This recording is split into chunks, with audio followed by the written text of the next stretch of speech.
எங்கள் இரக்கமுள்ள அன்பு பரிசுத்த பிதாவே, இந்த நல்ல ஓய்வு நாளை காண எங்களுக்கு நீங்கள் கிருபை கொடுத்ததுக்காக உங்களுக்கு நன்றி செலுத்துகிறோம். இயேசுவின் நாமத்தினாலே உங்களுடைய சமூகத்துக்கு தான் வருவோம்ப்பா. நீங்கள் எங்கள் வாழ்க்கையில் பாராட்டின அத்தனை இரக்கங்கள் கிருபைகளுக்காக நன்றியுள்ள இருதயத்தோடு உங்களுடைய முகத்தை நோக்கி வந்திருக்கிறோம். கைகளின் கிரியைகளை காட்டுறதுக்கு மட்டும் அல்லப்பா, உங்கள் திருமுகத்தை நோக்கி பார்க்க இந்த இடத்துல நாங்கள் ஒரு சிலராய் கூடி வந்திருக்கோம்ப்பா. உங்களுடைய கிருபை இறங்கி வரட்டும். ஒரு சிலர், ஒருவர், இருவர், மூவர், எங்கே கூட்டினீங்க, என் நாமத்தினால எங்கே கூட்டினீங்களோ அங்கே இருப்பேன் சொல்லியிருக்கீங்க சுவாமி. உம்முடைய நாமத்தினால கூடி வந்திருக்கிற எங்கள் மத்தியில் உங்களுடைய பிரசனம் இறங்கி வரட்டும். உங்களுடைய கிருபை இறங்கி வரட்டும். உங்களுடைய பரிசுத்த ஆவியானவர் இறங்கி வர வேண்டுமாக நான் ஜெபிக்கிறேன். ஆசீர்வதியும் வழி நடத்தும். இயேசுவின் நாமத்தினால் எங்கள் ஜெபங்களை எல்லாம் மேலெடுக்கிறோம். எங்கள் ஜீவனுள்ள நல்ல பிதாவே, ஆமேன். உட்காருவோம். முதல் பாடலாக, இந்த ஆராதனையின் வேலைக்கு ஆதாரமாக முதல் பாடலாக உன்னத பாடல்கள் 1197. உன்னத பாடல்கள் 1197, எனக்காய் ஜீவன் விட்டவரே. எனக்காய் ஜீவன் விட்டவரே, என்னோடிருக்க எழுந்தவரே. எனக்காய் ஜீவன் விட்டவரே, என்னோடிருக்க எழுந்தவரே. என்னை என்றும் வழி நடத்துவாரே, என்னை சந்திக்க வந்திடுவாரே. என்னை என்றும் வழி நடத்துவாரே, என்னை சந்திக்க வந்திடுவாரே. இயேசு போதுமே போதுமே, இயேசு போதுமே போதுமே. எந்த நாளிலுமே என் நிலையிலுமே எந்த வாழ்வினிலே இயேசு போதுமே. பிசாசின் சோதனை பெருகிட்டாலும் சொந்து போகாமல் முன் செல்லவே.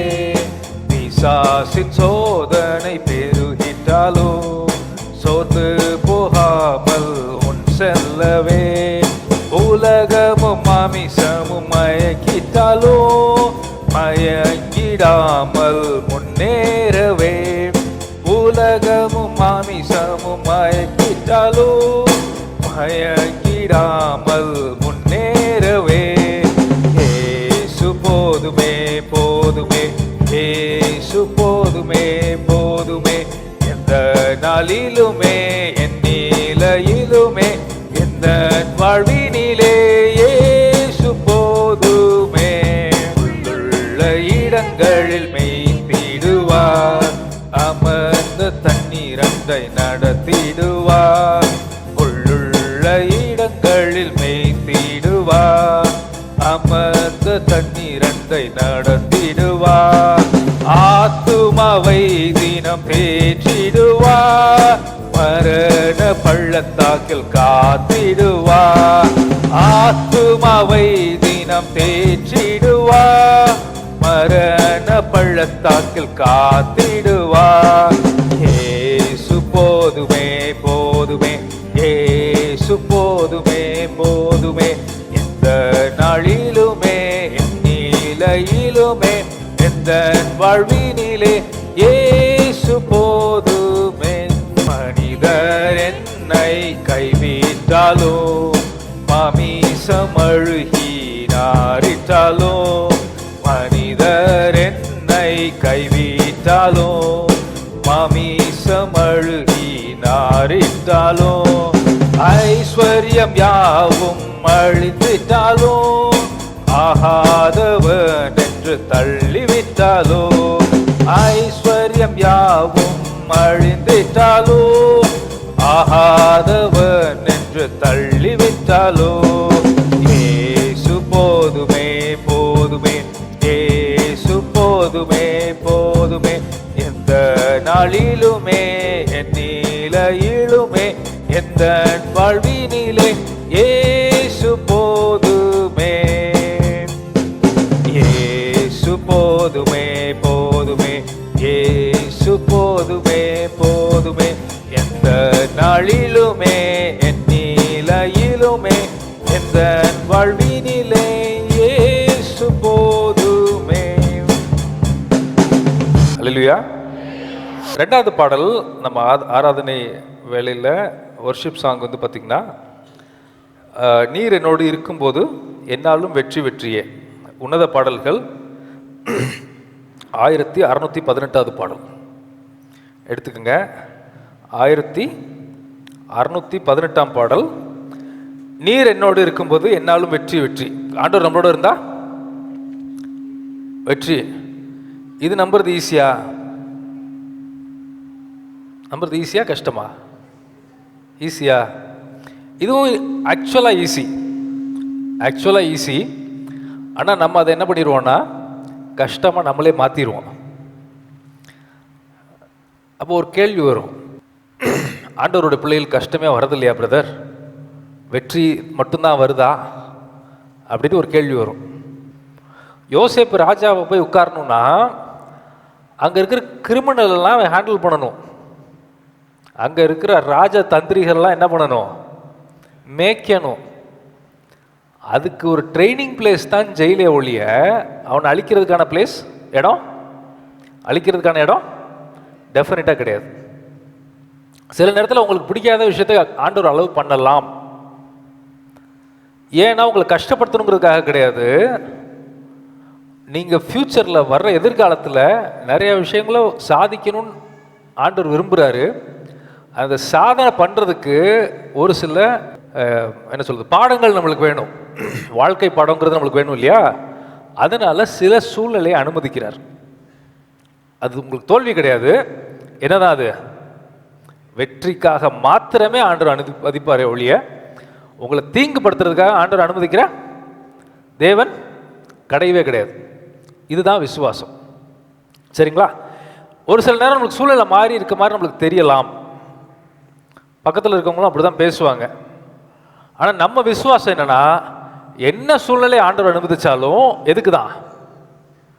ஏன் நன்மைக்கு தான், என்னை உருவாக்குறதுக்கு தானே ஒழிய என்னை தீங்கு பண்ணுறதுக்காக கிடையவே கிடையாது. ஒருத்தருக்கு சொல்லி நான் யாரோ சொல்ல, பழைய ஏற்பாட்டில் மொத்த தீர்க்கதரிசிகள் எல்லா தீர்க்கதரிசிகளும் வனாந்தரத்தில் போய் இருந்தாங்க. ஆனால் ஒரே ஒரு ஆளு கூட வனாந்தரத்தில் அழிஞ்சதா சரித்திரமே கிடையாது அப்படின்னாரு. வனாந்தரம்னாலே என்னது? அங்கே காக்கா பறந்துட்டு இருக்கும், கழுகு பறந்துட்டு இருக்கும், மனுஷங்க நடந்தா. ஏன் அப்படின்னா கொஞ்ச நேரத்தில் இவன் என்ன பண்ணுவான்? தண்ணி இல்லாமல் மயங்கி விழுவான். விழுந்தவொடனே நம்ம என்ன பண்ணலாம்? சாப்பிடலான்னு பறவை சுற்றுற இடம் வனாந்திரம்னு. அந்த வனாந்திரமான இடத்துல எல்லா தீர்க்கதரிசியிலும் வந்திருக்காங்க. நீங்கள் எந்த தீர்க்கதரிசி வேணா எடுத்துங்க. ஆனால் அவங்க ஒருத்தர் கூட வனாந்திரத்தில் அழிஞ்சதா வேதத்தில் ஒரு குறிப்பே கிடையாது. அந்த வனாந்திரத்திலே ஆண்டவர் பேசியிருப்பார். அவங்க ஒரு லெவல்ல இருந்து அடுத்த லெவலுக்கு தான் வந்திருப்பாங்களே ஒழிய அழிஞ்சிருக்க மாட்டாங்க. இதுதான் ஆண்டவர் மேலே நம்ம வைக்க வேண்டிய விசுவாசங்கிறது. சரி, எல்லாரும் எழுந்து நின்று, நீர் என்னோடு இருக்கும்போது, நீர் என்னோடு இருக்கும்போது என்னாலும் வெற்றி வெற்றியே.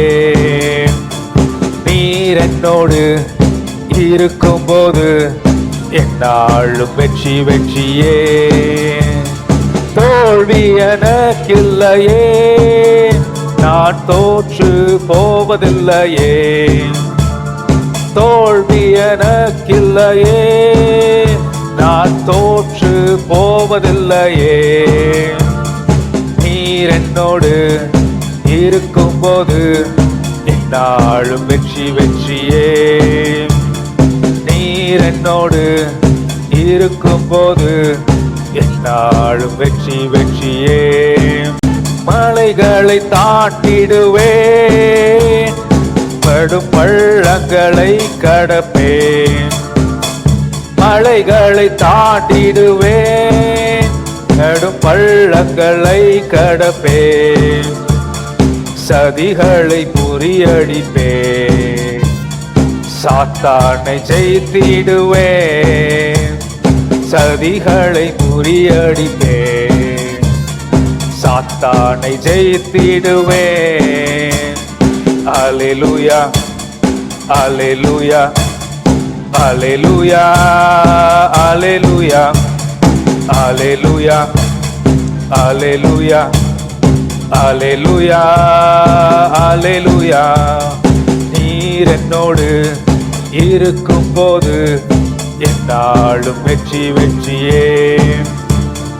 நீர் என்னோடு இருக்கும்போது என்னாலும் வெற்றி வெற்றியே. சிறைச்சாலை கதவுகளும் துதியினால் உடைந்திடுமே. சிறைச்சாலை கதவுகளும் துதியினால் உடைந்திடுமே. அபிஷேகம் எனக்குள்ளே ஆடி பாடி மகிழ்ந்திடுவே. அபிஷேகம் எனக்குள்ளே ஆடி பாடி மகிழ்ந்திடுவே. அல்லேலூயா அல்லேலூயா அல்லேலூயா அல்லேலூயா அல்லேலூயா அல்லேலூயா அல்லேலூயா அல்லேலூயா. நீர் என்னோடு இருக்கும்போது என்னாலும் வெற்றி வெற்றியே. நீர் என்னோடு இருக்கும்போது என்னாலும் வெற்றி வெற்றியே. மரணமை கூறெங்கே, தாழமும் ஜெயம் எங்கே. மரணமை கூறெங்கே, பாதாளமே ஜெயம் எங்கே. கிறிஸ்து எனக்கு ஜீவன், சாவனுக்கு ஆதாயமே. கிறிஸ்து எனக்கு ஜீவன், சாவனுக்கு ஆதாயமே.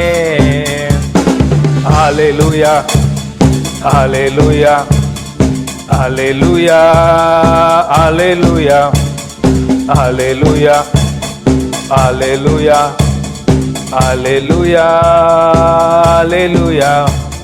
நீர் என்னோடு இருக்கும்போது என்னாலும் வெற்றி வெற்றியே. நீர் என்னோடு இருக்கும்போது என்னாலும் வெற்றி வெற்றியே. தோல்வி எனக்கில்லையே, நான் தோற்று போவதில்லையே. நீர் என்னோடு இருக்கும்போது என்னாலும் வெற்றி வெற்றியே. நீர் என்னோடு இருக்கும்போது என்னாலும் வெற்றி வெற்றியே.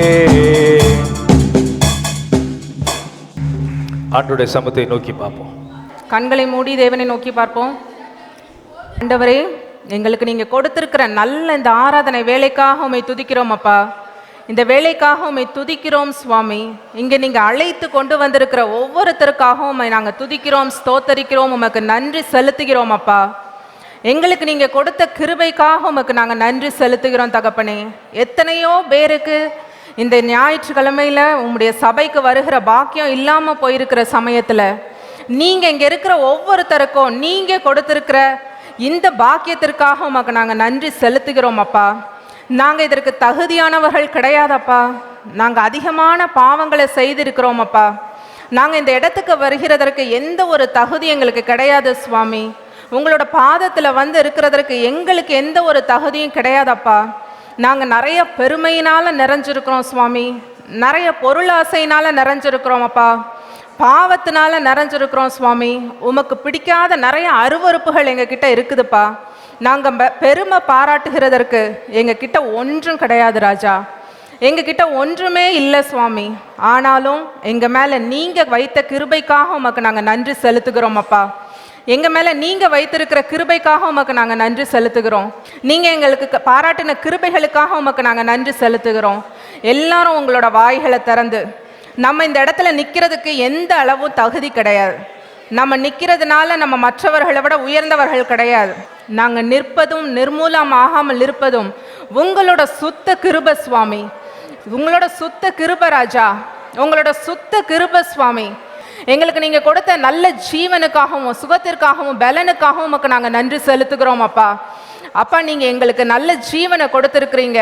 உம்முடைய பார்வையில் எங்களோட ஜீவன் அருமையாக தெரிந்த கிருபைக்காக உமக்கு நாங்கள் நன்றி செலுத்துகிறோம்.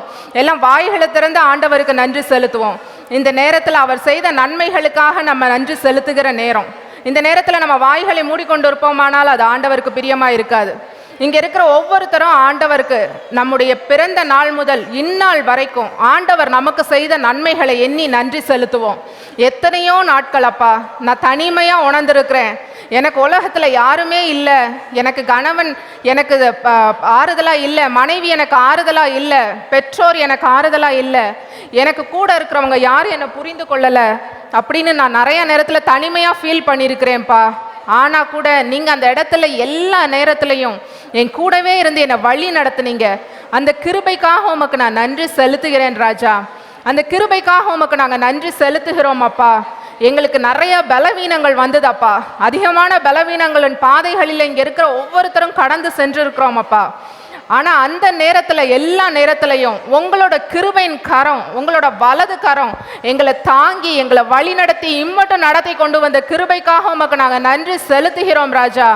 நன்றி செலுத்துகிறோம் அப்பா, நன்றி செலுத்துகிறோம் சுவாமி, நன்றி செலுத்துகிறோம் அப்பா. நீங்கள் தொடர்ந்து எங்களுக்கு நன்மைகளை மாத்திரம் செய்து கொண்டிருக்கிற கிருபைகளுக்காக உமக்கு நாங்கள் நன்றி செலுத்துகிறோம். எங்கள் வாழ்க்கையில் தீமையான காரியங்கள் பல நேர்கிறதா எங்களுக்கு தெரிந்தால் கூட நீங்கள் எங்களுக்கு நன்மைகளாக அதை மாற்றி கொடுத்துருக்கிறீங்க. அந்த கிருபைக்காக உமக்கு நாங்கள் நன்றி செலுத்துகிறோம் சுவாமி, நன்றி செலுத்துகிறோம் அப்பா. நாங்கள் தகுதி இல்லாத அடிமைகளா இருந்தால் கூட நீங்க எங்களுக்கு இம்மட்டும் பாதுகாவலா இருந்து வந்திருக்கிறீங்க. உமக்கு நாங்கள் நன்றி செலுத்துகிறோம் அப்பா. தூசியும் குப்பையுமா இருக்கிற எங்களை நீங்க எங்களை தகுதி இல்லாத அடிமைகளை எங்களை நீங்க உயர்த்தி ராஜாக்களும் ஆசாரியர்களுமாக வைத்து உங்களை அப்பான்னு கூப்பிடுகிற புத்திர சுபகாரத்தின் ஆவியை எங்களுக்கு நீங்க கொடுத்திருக்கிறீங்க. உமக்கு நாங்க நன்றி செலுத்துகிறோம் ராஜா. நன்றி செலுத்துங்க, நன்றி செலுத்துங்க. நீங்க எங்களுக்கு செய்த நன்மைகளுக்காக உமக்கு நாங்க நன்றி செலுத்துகிறோம் சுவாமி. எங்களை நீங்க இந்த இடத்துல உண்மை ஆராதிக்க கூட்டி கொண்டு வந்திருக்கிறீங்கப்பா. உங்களை ஆராதிக்கிறதற்காக எங்களை நீங்க கூட்டி கொண்டு வந்திருக்கிறீங்க. உங்களை ஆராதிக்கிறதற்கு எங்களை தகுதி படுத்திருக்கிறீங்க ராஜா. அதற்காக உமக்கு நாங்கள் நன்றி செலுத்துகிறோம். அதற்காக உமக்கு நன்றி செலுத்துகிறோம் ராஜா. உங்களை ஆராதிக்கிறதற்கு எங்களுக்கு மிகுந்த ஆனந்தமான காரியம் சுவாமி. உங்களை ஆராதிக்கிறது தான் எங்களுக்கு மிகுந்த ஆனந்தமான காரியம் அப்பா. கேருபீன்களும் சேராவின்களும் ஓயாமல் உம்மை புகழ்ந்து பாடிக்கொண்டே இருக்கிறத நாங்கள் அறிந்திருக்கிறோம் சுவாமி. சேனைகளின் கர்த்தர் பரிசுத்தர் பரிசுத்தர் பரிசுத்தர் என்று அவர்களைப் போல நாங்களும் உம்மை ஆராதிக்க எங்களுக்கு நீங்க உதவி செய்யுங்க ராஜா. நாங்க இப்பொழுது உம்மை ஆராதிக்கிறோம் அப்பா. உமக்கு மகிமைகளை செலுத்துகிறோம். துதிகளில் பிரியப்படுகிற தேவன் நம்முடைய தேவன், துதிகளில் பிரியப்படுகிற தேவன் நம்முடைய தேவன். அவருக்கு துதிகளை செலுத்துவதை விட ஆராதனை எந்த விதத்தில் பிரயோஜனமாக இருக்க முடியும்? ஆராதனை எந்த விதத்தில் பிரயோஜனமாக இருக்கும்? நம்முடைய வாய்களை திறந்து ஆண்டவருக்கு துதிகளை செலுத்துவோம் அப்பா. உமக்கு நாங்கள் எல்லா துதிகளையும் செலுத்துகிறோம் ராஜா. உம்மை துதிக்கிறோம் அப்பா. துதிக்க துதிக்க தான் நம்முடைய கட்டுகள் எல்லாம் உடைக்கப்படும். இஸ்ரவேல் ஜனங்கள் அன்னைக்கு துதிக்கும் போது எரிகோ கோட்டை உடைந்ததானால் இன்றைக்கு நம்ம துதிக்கும் போது சத்துருவின் கோட்டைகள் உடைக்கப்படும். சத்துருவின் கோட்டைகள் நமக்கு விரோதமாக இருக்கிற எல்லா சத்துருவின் கோட்டைகளும் உடைக்கப்படும். நம்ம இப்பொழுதே துதிக்கணும். ஆண்டவரை துதிக்கிறது தான் ஆண்டவருக்கு மிகுந்த பிடித்தமான காரியம்.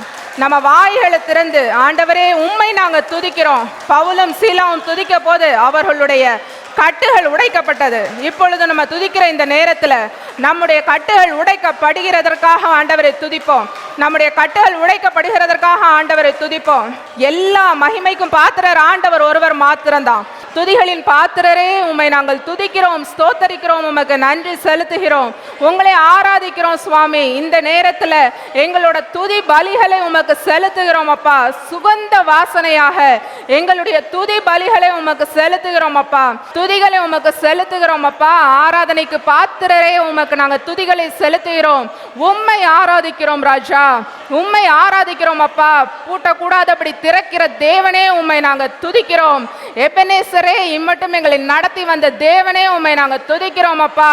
யெகோவா ஈரே எங்களோட ப்ரொவைடரா இருக்கிறவரே உம்மை நாங்கள் துதிக்கிறோம். எங்களோட தேவைகளை சந்திக்கிற தேவனா இருக்கிறவரே உம்மை நாங்கள் துதிக்கிறோம் சுவாமி. ஆண்டவர் நம்மளை எவ்வளவாய் நேசித்திருந்தால் அவர் தம்முடைய ஒரே பேரான குமாரனை நமக்காக இந்த பூமிக்கு அனுப்பி அவர் நமக்காக ரத்தத்தை சிந்தி நமக்காக உயிரோடு எழுந்திருப்பார். அவர் நம்மளை எவ்வளவா நேசித்திருந்தால் பரிசுத்த ஆவியானவர் நம்மோட கூட இருக்கும்படி அவர் தேற்றரவாளனாகிய பரிசுத்த ஆவியானவரை நமக்கு கொடுத்திருக்கிறார். அந்த பரிசுத்த ஆவியானவருக்காக நாம் கெஞ்சுவோம் இயேசுவிடத்தில். ஏசப்பா எங்களுக்கு உம்முடைய பரிசுத்த ஆவியானவரை கொடுங்க சுவாமி. ஒரு ஆராதனை வேளையில பரிசுத்த ஆவியானவருடைய பிரசன்னம் இல்லையானா அந்த ஆராதனையே வீணா இருக்கும். அப்பா, உங்க பிரசன்னத்தை நாங்க உணரணும். இந்த சபையில இருக்கிற ஒவ்வொருத்தரும் உம்முடைய பிரசன்னத்தை உணர உதவி செய்யுங்க சுவாமி. பரிசுத்த ஆவியானவர் இறங்கி வருவீராக. இந்த இடத்துல பரிசுத்த ஆவியானவர் மகிமையா இறங்கி வருவீராக, மகிமையா இறங்கி வருவீராக. ஒவ்வொருத்தர் மேலையும் சுவாமி பரிசுத்த ஆவியானவர் இந்த நேரத்தில் இறங்கி வாங்கப்பா. கட்டுகள் உடைக்கப்படட்டும் இயேசுவின் நாமத்தினாலே, கட்டுகள் உடைக்கப்படட்டும். எல்லா பொல்லாத சத்ருவின் கிரியைகளும், எங்க சபையில வேலை செய்கிற பொல்லாத சத்ருவின் கிரியைகள் நிர்மூலமாகி போகட்டும் இயேசுவின் நாமத்தினாலே, நிர்மூலமாகி போகட்டும். அப்பா, உமக்கு நாங்க ஆராதனை செய்கிற இந்த நேரத்துல, உமக்கு துதிகளை செலுத்துகிற இந்த நேரத்துல எல்லா பொல்லாத சத்ருவின் கட்டுகளும் நிர்மூலமாகி கொண்டு இருக்கிறதற்காக உமக்கு நாங்க நன்றி செலுத்துகிறோம் ராஜா. உமக்கு நாங்க நன்றி செலுத்துகிறோம். உடைக்கப்படுகிற எல்லா கட்டுகளுக்காகவும், எல்லா சர்ப்பத்தின் கிரியைகளுக்காகவும், எல்லா விபச்சார ஆவிகளை நிர்மூலமாக்குகிற தேவனுக்காக உமக்கு நாங்க நன்றி செலுத்துகிறோம். உமக்கு நாங்க நன்றி செலுத்துகிறோம் அப்பா. பொல்லாத சத்ருவின் கிரியைகள் உடைக்கப்பட்டு போகிற கிருபைக்காக உமக்கு நாங்க நன்றி செலுத்துகிறோம் அப்பா. உங்களோட பிரசன்னத்தை தொடக்கம் முதல் முடிவு வரைக்கும் நாங்க உணர்ந்து கொண்டே இருக்கணும் அப்பா. உங்க பிரசன்னத்தை நாங்க உணர்ந்து கொண்டே இருக்கணும் ராஜா. எங்களோட பலமோ பராக்கிரமமோ அல்லப்பா, உங்க கிருபை, உங்க கிருபை, உங்க கிருபை எங்களை தாங்கட்டும் ராஜா. உங்க கிருபை எங்களை தாங்கட்டும் சுவாமி. உமக்கு நாங்க நன்றிகளை செலுத்தி கொண்டே இருக்க உதவி செய்யுங்க. வானத்திற்கு நேராக நம்முடைய கரங்களை உயர்த்தி, வானத்திற்கு நேராக நம்முடைய கரங்களை உயர்த்தி பரிசுத்த ஆவியானவரே இறங்கி வாங்க, ஏன் மேல இறங்கி வாங்க ராஜா. இன்றைக்கு என்னை நிரப்புங்க. நாங்க ஜெபிக்கிற ஆராதிக்கிற இந்த நேரத்துல நீங்க என்னை நிரப்புங்கன்னு சொல்லி கேட்டுக்கொண்டே இருங்க. ஆண்டவர் இம்மட்டும் நம்மளை நடத்தினார், நம்மளை வழி நடத்தினாரு, நம்மளோட கரத்தை ஏந்தி பிடித்திருக்கிறார். அவர் நம்முடைய பாசமா, அவர் நம்முடைய ஆசையா இருந்திருக்கிறார். அவருக்கு நம்ம நன்றி செலுத்துவோம், அவருக்கு நம்ம நன்றி செலுத்துவோம். அப்பா, நீங்கள் இந்த ஆராதனை வேளையில் எங்களோட இடைப்பட்டீங்க. உமக்கு கோடான கோடி நன்றி ராஜா, உமக்கு கோடான கோடி நன்றி ராஜா. பரிசுத்த ஆவியானவரை நாங்கள் உணர எங்களுக்கு நீங்கள் கிருபை பாராட்டி இருக்கிறீங்க. உமக்கு நன்றி சுவாமி, உமக்கு நன்றி ராஜா. உமக்கு நன்றிகளை செலுத்துகிறோம் அப்பா. நீங்கள் இந்த இடத்துக்கு கடந்து வந்த கிருபைக்காக உமக்கு நாங்கள் நன்றி செலுத்துகிறோம். உமக்கு நாங்கள் நன்றி செலுத்துகிறோம் அப்பா. உமக்கு மகிமைகளை செலுத்துகிறோம் சுவாமி. எல்லா மகிமைகளையும் உமக்கு மாத்திரம் செலுத்துகிறோம் அப்பா. நீர் ஒருவரே மகிமைக்கு பாத்திரர், நீர் ஒருவரே எல்லா துதிக்கும் பாத்திரர் அப்பா. நீங்க ஒருவர் தான் எல்லா கணத்துக்கும் பாத்திரர் ராஜா. உமக்கு எல்லா மகிமைகளையும் செலுத்துகிறோம் சுவாமி. எல்லா மகிமைகளையும் உமக்கு செலுத்துகிறோம் அப்பா. எங்க கரத்தை நீங்க பிடித்து கொள்ளுங்க சுவாமி. நாங்க ஒருவேளை உங்க கரத்தை பிடித்தா விட்டுருவோம்ப்பா. நீங்க எங்க கரத்தை பிடித்து இந்த வாரம் முழுவதும், இந்த ஆராதனை வேளை முழுவதும் எங்க கூட இருந்து எங்களோட பேசி எங்களை நீங்க வழி நடத்த வேண்டுமாய் ஜெபிக்கிறோம் சுவாமி. எங்க இருக்கிற ஒவ்வொருத்தரையும் உங்களோட பாதத்துல தாழ்த்தி தருகிறோம். என்ன உங்களோட பாதத்துல தாழ்த்தி தருகிறோம் சுவாமி. நீங்க தொடர்ந்து எங்க எல்லாரோடையும் இடைப்பட வேண்டுமாய் ஜெபிக்கிறேன் அப்பா. இந்த ஆராதனை வேலை முடிந்தாலும் உம்முடைய கிருபை எங்க கூட இருக்கட்டும். பிரசங்க வேலையிலையும் சர்ச் முடிகிற வரையிலையும் உங்களோட கிருபை எங்க கூட இருக்கட்டும் அப்பா. நீங்க எல்லா கணத்தையும் துதியையும் உமக்கே செலுத்துகிறோம். நீங்க ஒருவர் மாத்திரமே துதிக்கு பாத்திரப்பா. எல்லா துதி, கனம், மகிமை எல்லாவற்றையும் உமக்கே செலுத்துகிறோம். இயேசுவின் மூலம் எங்களுடைய ஆராதனைகளையும் துதிகளையும் உமக்கு ஏறெடுக்கிறோம் எங்கள் பரலோக பிதாவே. ஆமேன், ஆமேன். யாவரும் நின்ற வண்ணமாக மாறி மாறி வாசிக்கும்படியாக தெரிந்து கொள்ளப்பட்ட வேத வாக்கியம் சங்கீதம் 51 முதல் 19 வசனம் வரை. தேவனே, உமது கிருபையின்படி எனக்கு இரங்கும், உமது மிகுந்த இரக்கங்களின்படி என் மீறுதல்கள் என்னை நீங்க சுத்திகரியும்.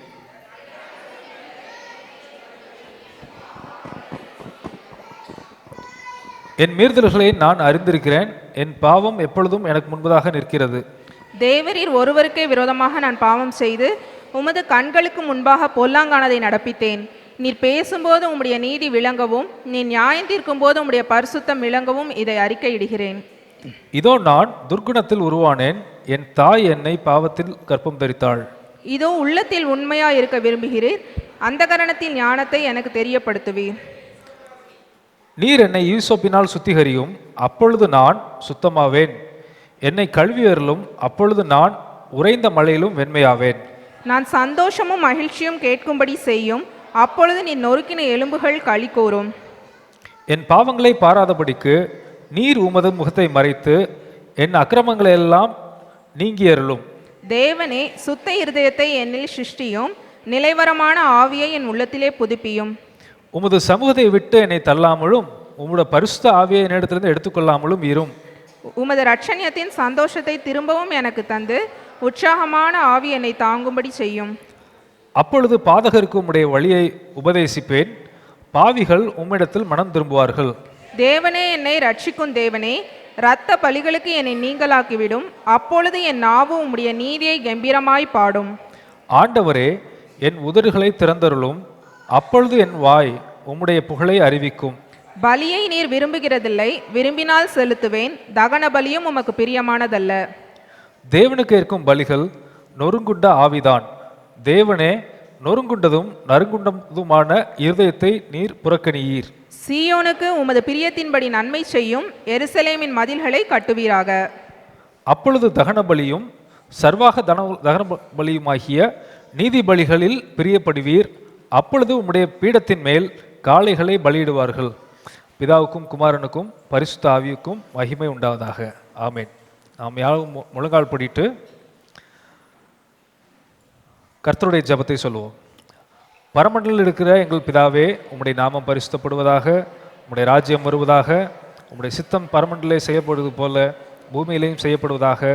அன்றன்றுள்ள எங்கள் அப்பத்தை எங்களுக்கு இன்று தாரும். எங்களுக்கு விரோதமாய் குற்றம் செய்கிறவர்களுக்கு நாங்கள் மன்னிக்கிறது போல எங்கள் குற்றங்களை மன்னியும். நீங்கள் சோதனைக்குள்ள பிரவேசிக்க பண்ணாமல் தீமை நின்று ரட்சித்துக் கொள்ளும். ராஜ்யமும் வல்லமையும் மகிமையும் என்றென்றைக்கும் உம்முடையவைகளே. ஆமேன். நம்முடைய விசுவாசத்தை அறிக்கை செய்வோம். வானத்தையும் பூமியையும் படைத்த சர்வ வல்லமையுள்ள பிதாவாகிய தேவனை விசுவாசிக்கிறேன். அவர் ஒரே பேரான குமாரனாகிய கிறிஸ்துவை விசுவாசிக்கிறேன். அவர் பரிசுத்த ஆவியினாலே கன்னிமரியிடத்திலிருந்து உட்படுத்தி பிறந்தார். பொந்திய பிலாத்தின் காலத்தில் பாடுபட்டு சிலுவையில் அறையப்பட்டு மரித்து அடக்கம் பண்ணப்பட்டு பாதாளத்தில் இறங்கினார். 3ஆம் நாள் மரித்தோரிலிருந்து எழுந்தறினார். பரமண்டலத்துக்கு ஏறி சர்வ பிதாவாகிய தேவனுடைய வலது பரிசுத்தில் வீற்றிருக்கிறார். ஆவியிலிடத்திலிருந்து உயிர் வரையும் மரித்தோரையும் நியாயம் தீர்க்க வருவார். பரிசுத்த ஆவியை விசுவாசிக்கிறேன். பொதுவாக இருக்கிற பரிசுத்த சபையும் பரிசுத்தவான்களுடைய ஐக்கியமும் பாவ மன்னிப்பும். ஆமேன். யாரும் அமர்ந்து கொள்வோம். வேதத்திலிருந்து ஒரு பகுதியை வாசிக்க கேட்போம். யோவான் 20:19 30 வரை வாசிக்கும்படியாக குறிக்கப்பட்ட வேத பகுதி யோவான் 20ஆம் அதிகாரம் 19 முதல் 30 வரை. யோவான் 20ஆம் அதிகாரம் 19 முதல் 30 வரை. வாரத்தின் முதல் நாளாகிய அன்றைய தினம் சாயங்கால வேளையிலே சீஷர்கள் கூடியிருந்த இடத்தில் யூதர்களுக்கு பயந்ததினால் கதவுகள் பூட்டி இருக்கையில் இயேசு வந்து நடுவே நின்று, உங்களுக்கு சமாதானம் என்றார். அவர் இப்படி சொல்லி தம்முடைய கைகளையும் விலாவையும் அவர்களுக்கு காண்பித்தார். சீஷர்கள் கர்த்தரை கண்டு சந்தோஷப்பட்டார்கள். இயேசு மறுபடியும் அவர்களை நோக்கி, உங்களுக்கு சமாதானம் உண்டாவதாக. பிதா என்னை அனுப்பினது போல நானும் உங்களை அனுப்புகிறேன் என்று சொல்லி அவர்கள் மேல் ஊதி பரிசுத்த ஆவியை பெற்றுக்கொள்ளுங்கள். எவர்களுடைய பாவங்களை மன்னிக்கிறீர்களோ அவைகள் அவர்களுக்கு மன்னிக்கப்படும். எவர்களுடைய பாவங்களை மன்னியாதிருக்கிறீர்களோ அவைகள் அவர்களுக்கு மன்னிக்கப்படாதிருக்கும் என்றார். இயேசு வந்திருந்தபோது 12 ஒருவனாகிய திதுமு என்னப்பட்ட தோமா என்பவன் அவர்களுடனே கூட இருக்கவில்லை. மற்ற சீஷர்கள் கர்த்தரை கண்டோம் என்று அவனுடனே சொன்னார்கள். அதற்கு அவன், அவருடைய கைகளில் ஆணிகளால் உண்டான காயத்தை நான் கண்டு அந்த காயத்திலே என் விரலை இட்டு என் கையை அவருடைய விலாவிலே போட்டால் ஒழிய விசுவாசிக்க மாட்டேன் என்றான். மறுபடியும் 8 நாளைக்கு பின்பு அவருடைய சீஷர்கள் வீட்டுக்குள்ளே இருந்தார்கள். தோமாவும் அவர்களுடனே கூட இருந்தான். கதவுகள் பூட்டப்பட்டிருந்தது. அப்பொழுது இயேசு வந்து நடுவே நின்று, உங்களுக்கு சமாதானம் என்றார். பின்பு அவர் தோமாவை நோக்கி, நீ உன் விரலை இங்கே நீட்டி என் கைகளை பார். உன் கையை நீட்டி என் விலாவிலே போடு. அவிசுவாசியா இராமல் விசுவாசியா இரு என்றார். தோமா அவருக்கு பிரதியுத்தரமாக, என் ஆண்டவரே, என் தேவனே என்றான். அதற்கு இயேசு, தோமாவே, நீ என்னை கண்டதினாலே விசுவாசித்தாய், காணாதிருந்தும் விசுவாசிக்கிறவர்கள் பாக்கியவான்கள் என்றார். இந்த புஸ்தகத்தில் எழுதியிராத வேறே அநேக அற்புதங்களை இயேசு தமது சீஷருக்கு முன்பாக செய்தார். வாசிக்கும்படியாக குறிக்கப்பட்ட வேத பகுதி வாசித்தாயிற்று. கூடுமே, எல்லாம் கூடுமே, உம்மால எல்லாம் கூடும். கூடாதது ஒன்றுமில்ல, உம்மால் கூடாதது ஒன்றுமில்ல. கூடுமே, எல்லாம் கூடுமே, உம்மால எல்லாம் கூடும். கூடாதது ஒன்றுமில்ல, உம்மால் கூடாதது ஒன்றுமில்ல. கடல் மீது நடந்தீரையா, கடும் புயல் அடக்கினீரே. கடல் மீது நடந்தீரையா, கடும் புயல் அடக்கினீரே. சாத்தானை ஒடுக்கினீரே, சர்வ வல்லவரே. சாத்தானை ஒடுக்கினீரே, சர்வ வல்லவரே. கூடுமே, எல்லாம் கூடுமே, உம்மால எல்லாம் கூடும்.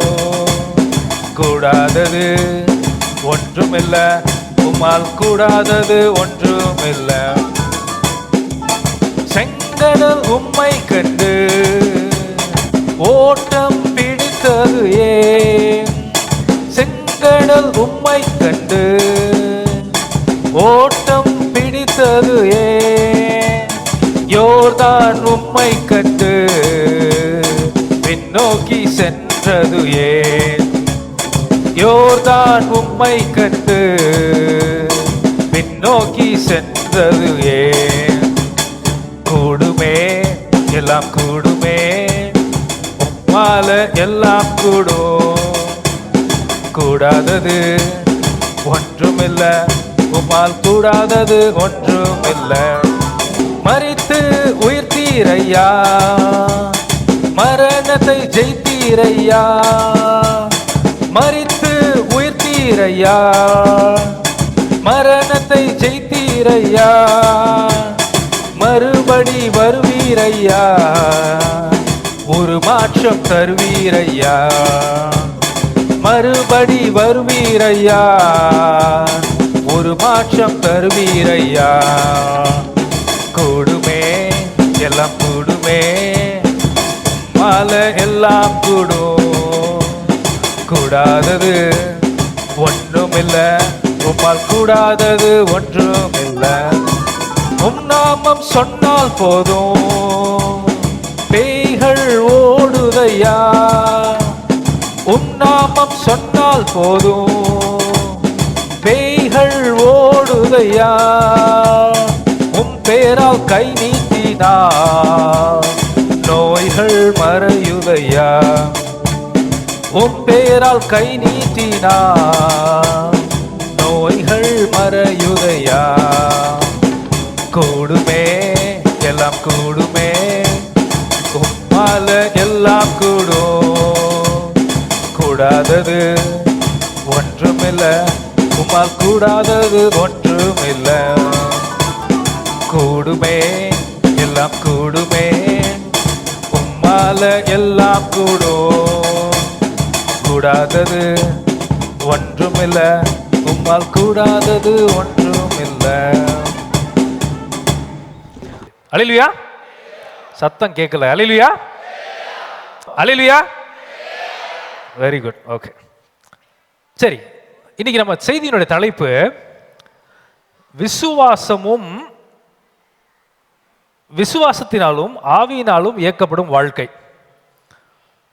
விசுவாசத்தினாலும் ஆவியினாலும் இயக்கப்படும். இயக்கம்னா என்ன? இப்ப சூப்பரா ஒரு கார் வாங்கிட்டீங்க, ஒரு பெரிய கார், 10 லட்சம் ரூபாய்க்கு ஒரு கார் வாங்கிட்டீங்க. பெட்ரோலே அந்த ஊர்ல இல்லை, நீங்க இருக்க ஊர்ல பெட்ரோலுங்கிறதே கிடையாது. பெட்ரோல் கிடையாது, மண்ணெண்ணெய் கிடையாது, டீசல் கிடையாது, ஒன்றுமே கிடையாது. அந்த காரை வச்சு நீங்கள் என்ன செய்ய முடியும்? ஒன்றுமே செய்ய முடியாது. காரை உட்காந்து வேடிக்கை பார்த்துட்டு இருக்கலாம்.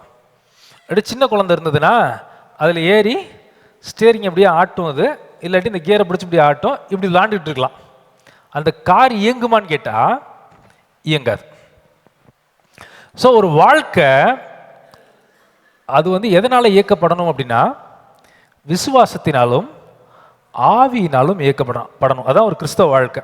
சரி, கிறிஸ்தவ வாழ்க்கை தான் அப்படியா அப்படின்னு கேட்டிங்கன்னா, கிறிஸ்தவ வாழ்க்கை மட்டும் இல்லை, மனுஷ வாழ்க்கையே நம்பிக்கை இல்லாமல் இயங்க முடியாது. எப்படி பெட்ரோல் இல்லாமல், நான் ஸ்பிரிச்சுவாலிட்டியை பற்றியே பேசலை, ஆவிக்குரிய காரியத்தை பற்றியே நான் பேசலை, வெறும் கடவுளை பற்றி அறியாதவனே வச்சுக்குவோம். அவனால் என்ன பண்ண முடியாதுன்னா, நம்பிக்கைன்னு ஒன்று இல்லாமல் அவன் வாழ்க்கையை ஓட்டவே முடியாது.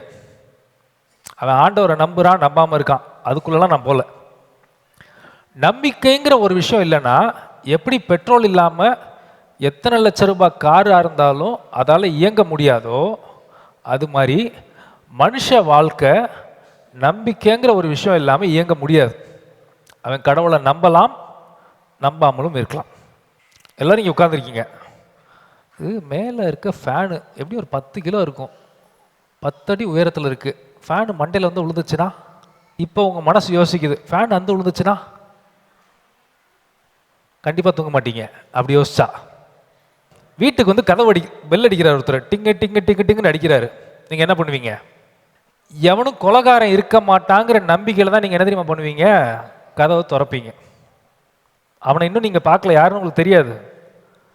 கொலைகாரனா இருக்க மாட்டான், இல்லாட்டி அவனாவது ஒரு தீவிரவாதி இருக்க மாட்டான் பாம்பு வச்சுட்டு, அப்படிங்கிற நம்பிக்கையில் தான் நீங்கள் என்ன பண்ணுவீங்கன்னா திறப்பீங்க. ரைட்டுங்களா? ஸோ மனுஷ வாழ்க்கைக்கும் சரி, சொல்ல போனால் மிருக வாழ்க்கைக்கும் சரி, நம்பிக்கை தான் காரில் இருக்க பெட்ரோல் மாதிரி. நம்பிக்கை மட்டும் இல்லாமல் போயிடுச்சுன்னா நீங்கள் இங்கேருந்து தூங்க கூட முடியாது. 12 மணிக்கு ஒரு 11:45 தூங்க ஆரம்பிப்பீங்கள்ல சில பேர். கொஞ்சம் யோசிச்சு பாருங்க, மேலே இருக்க இந்த ஃபேன் மட்டும் நம்ம மண்டையில் வந்து விழுந்துச்சுன்னா அப்படின்னு யோசிச்சிங்கன்னா தூங்க மாட்டீங்க இல்லையா? வீட்டில் படுத்து தூங்குறீங்க நீங்கள். நைட்டு யாராவது வீட்டுக்காரரோ வீட்டுக்கார அம்மாவோ கிரைண்டரை தூக்கி தலையில் போட்டா, இது எதுக்கு சொல்கிறேன்? நம்பிக்கைங்கிற ஒரு விஷயம் இல்லைன்னா மனுஷனால் இயங்கவே முடியாது. ஒரு நாள் கூட இயங்க முடியாது. அவன் கடவுளை நம்புறான், நம்பாமல் இருக்கான், அதெல்லாம் விட்டுருங்க. ஒரு நார்மல் வாழ்க்கையை ஒருத்தர் வாழணும்னா நம்பி தான் வாழ்ந்து ஆகணும். இப்படி தான் கடவுள் படைச்சிருக்காரு. 1 கோடி ரூபாய்க்கு ஒரு கடை போகிறதுக்கு 1 கோடி ரூபா செலவு பண்ணுறாங்க. நான் லாபம் சம்பாதிச்சிருவேங்கிற நம்பிக்கையில் தான் போடுவான். அவன் இன்னும் லாபத்தை பார்க்கல, ஆனாலும் நம்பி தான் அதை செய்கிறான். இதுலேருந்து நம்மளுக்கு என்ன புரிஞ்சுக்கிறோம் அப்படின்னா, நம்பிக்கை இல்லாத வாழ்க்கை கிடையவே கிடையாது. சரி, இப்போ விசுவாசம்னா என்ன அப்படின்ட்டு எபிரேயர் 11:1 வாசிக்கிறோம். விசுவாசமானது நம்பப்படுகிறவைகளின் உறுதியும் காணப்படாதவைகளின் நிச்சயமுமாய் இருக்கிறது. கண்ணுக்கு தெரியல, ஆனால் நம்ம நம்புகிறோம். அதுதான் நம்பிக்கை, அதுதான் விசுவாசம். ரைட்டுங்களா? இது வந்து நம்ம பார்த்துட்டோம். நம்பிக்கைங்கிறது தான் வாழ்க்கையினுடைய கருவறை மாதிரி. ரொம்ப ரொம்ப முக்கியமான விஷயம். வாழ்க்கையிலோட உயிர் மூச்சு என்னன்னு கேட்டிங்கன்னா நம்பிக்கை தான். இப்போ ஆண்டவர் என்ன எதிர்பார்க்கிறாருன்னா, இந்த நம்பிக்கையை, இந்த வாழ்க்கையினுடைய இந்த கருவறையை, இல்லாட்டி இந்த அஸ்திபாரம், வாழ்க்கையினுடைய அஸ்திபாரம், இந்த அஸ்திபாரத்தை நம்ம அவர் மேலே வைக்கணும்னு நினைக்கிறார். விசுவாசிக்கும் ஆண்டவரை நம்பாதவனுக்கும் என்ன வித்தியாசம்னா, அவனும் நம்ப தான் செய்கிறான். அவன் வாழ்க்கையில் பண்ணுற அத்தனை விஷயத்தையும் நம்பிக்கையில் தான் பண்ணுறான். ஆனால் ஆண்டவருடைய பிள்ளைகள் நம்ம என்ன பண்ணணும்னு அவர் நினைக்கிறாருன்னா, இந்த விசுவாசத்தை, இந்த வாழ்வின் அஸ்திபாரத்தை அவர் மேலே வைக்கணும்னு நினைக்கிறார். இதுதான் அவர் நம்மகிட்ட வந்து எதிர்பார்க்கிறது. விசுவாசமாகிய அடித்தளத்தை அவர் மேலே வைக்கணும்னு நினைக்கிறார். இதுதான் ஆண்டவர பிள்ளையா இருக்கிறதுக்கும் ஆண்டவருடைய பிள்ளையா இல்லாததுக்கும் இருக்க வித்தியாசம். இந்த விசுவாசம் இல்லாமல் எதுவுமே கிடையாது வாழ்க்கையில். இது நம்மளுக்கு நல்லா புரிஞ்சிருச்சு. அதுக்கு தான் இத்தனை உதாரணம் சொன்னேன். இந்த விசுவாசத்தை, இந்த அஸ்திபாரத்தை அவர் மேலே வைக்கணும்னு நினைக்கிறார். பைபிளில் சொல்லுது, 2 பேர் வீடு கட்டுறாங்க. புதிய ஏற்பாட்டில் ஆண்டவர் உண்மை சொல்றாரு. 2 பேர் வீடு கட்டுறாங்க. ஒருத்தன் எங்கே போய் கட்டுறான்? மண்ணு மேலே கட்டுறான். ஆத்து மணல் மாதிரி இருக்கு, கடற்கரை ஓரமாக இருக்கு. மண்ணை தோண்டினா வரும், தோண்டிட்டு போனாலும் மண்ணு தான் வரும். இப்போ நம்பிக்கையை ஒருத்தர் எது மேலே வைக்கிறாருன்னா சுயத்தின் மேலே ஒருத்தர் வைக்கிறார். அதுக்கு என்ன அர்த்தம் அப்படின்னா, அந்த நம்பிக்கை, அதுவும் வீடு தான், வீடுங்கிற நம்பிக்கை, அது எங்கே போய் வைக்கிறாங்க ஒருத்தர் அப்படின்னா, சுயத்தின் மேலே வைக்கிறாங்க, சூழ்நிலையில் மேலே வைக்கிறாங்க, இல்லாட்டி அவங்க குடும்பத்தார் மேலே வைக்கிறாங்க, ஏதோ மேலே வைக்கிறாங்க. இதுதான் என்ன, எதில் கட்டப்பட்ட வீடு? மண்ணு மேலே கட்டப்பட்ட வீடு. இன்னொருத்தர் என்ன பண்ணுறாங்க, கல் மேலே கட்டுறாங்க. கல் மேலாம் யார் அப்படின்னா, அந்த கண்மலையாகிய கிறிஸ்து. அந்த கண்மலை, அடிக்கப்பட்ட கண்மலை யாரு? கிறிஸ்து. இயேசுவின் மேலே கட்டுறாங்க. அந்த நம்பிக்கையை யார் மேலே வைக்கிறாங்கன்னா, இயேசுவின் மேலே வைக்கிறாங்க. மழை வருது, இங்கேயும் மழை வந்துச்சு, இங்கேயும் மழை வந்துச்சு. ஆனால் இந்த வீடு என்னாச்சு? இடிஞ்சு போயிடுச்சு. இந்த வீடு நின்றுச்சு. ஏன்னா அதுக்கு அஸ்திபாரம் யாரு? கிறிஸ்து. சபையின் அஸ்திபாரம் யாரு? கிறிஸ்து. ஹல்லேலூயா, ஹல்லேலூயா. ஸோ ஆண்டவர் இந்த நம்பிக்கை அவர் மேலே வைக்கணும்னு நினைக்கிறார். இதுதான் கிறிஸ்துவை உடையவன், கிறிஸ்து இல்லாதவன். இங்கே மழையே வந்தாலும் இது ஒன்றும் பண்ணாது. ஏன்னா இங்கே கீழே என்னது? கல் மாதிரி ஒருத்தர் நிற்கிறாரு. அந்த கல்லுடைய அஸ்திபாரம் எங்க? உங்களுக்கு தெரியுமான்னு தெரில. ஒரு மலை இருக்குன்னா அந்த மலை வெளியில் தெரியுது இல்லையா, பயங்கர ஆழத்துக்கு அந்த கல் போயிட்டே இருக்கும், பயங்கர ஆழத்துக்கு போகும்.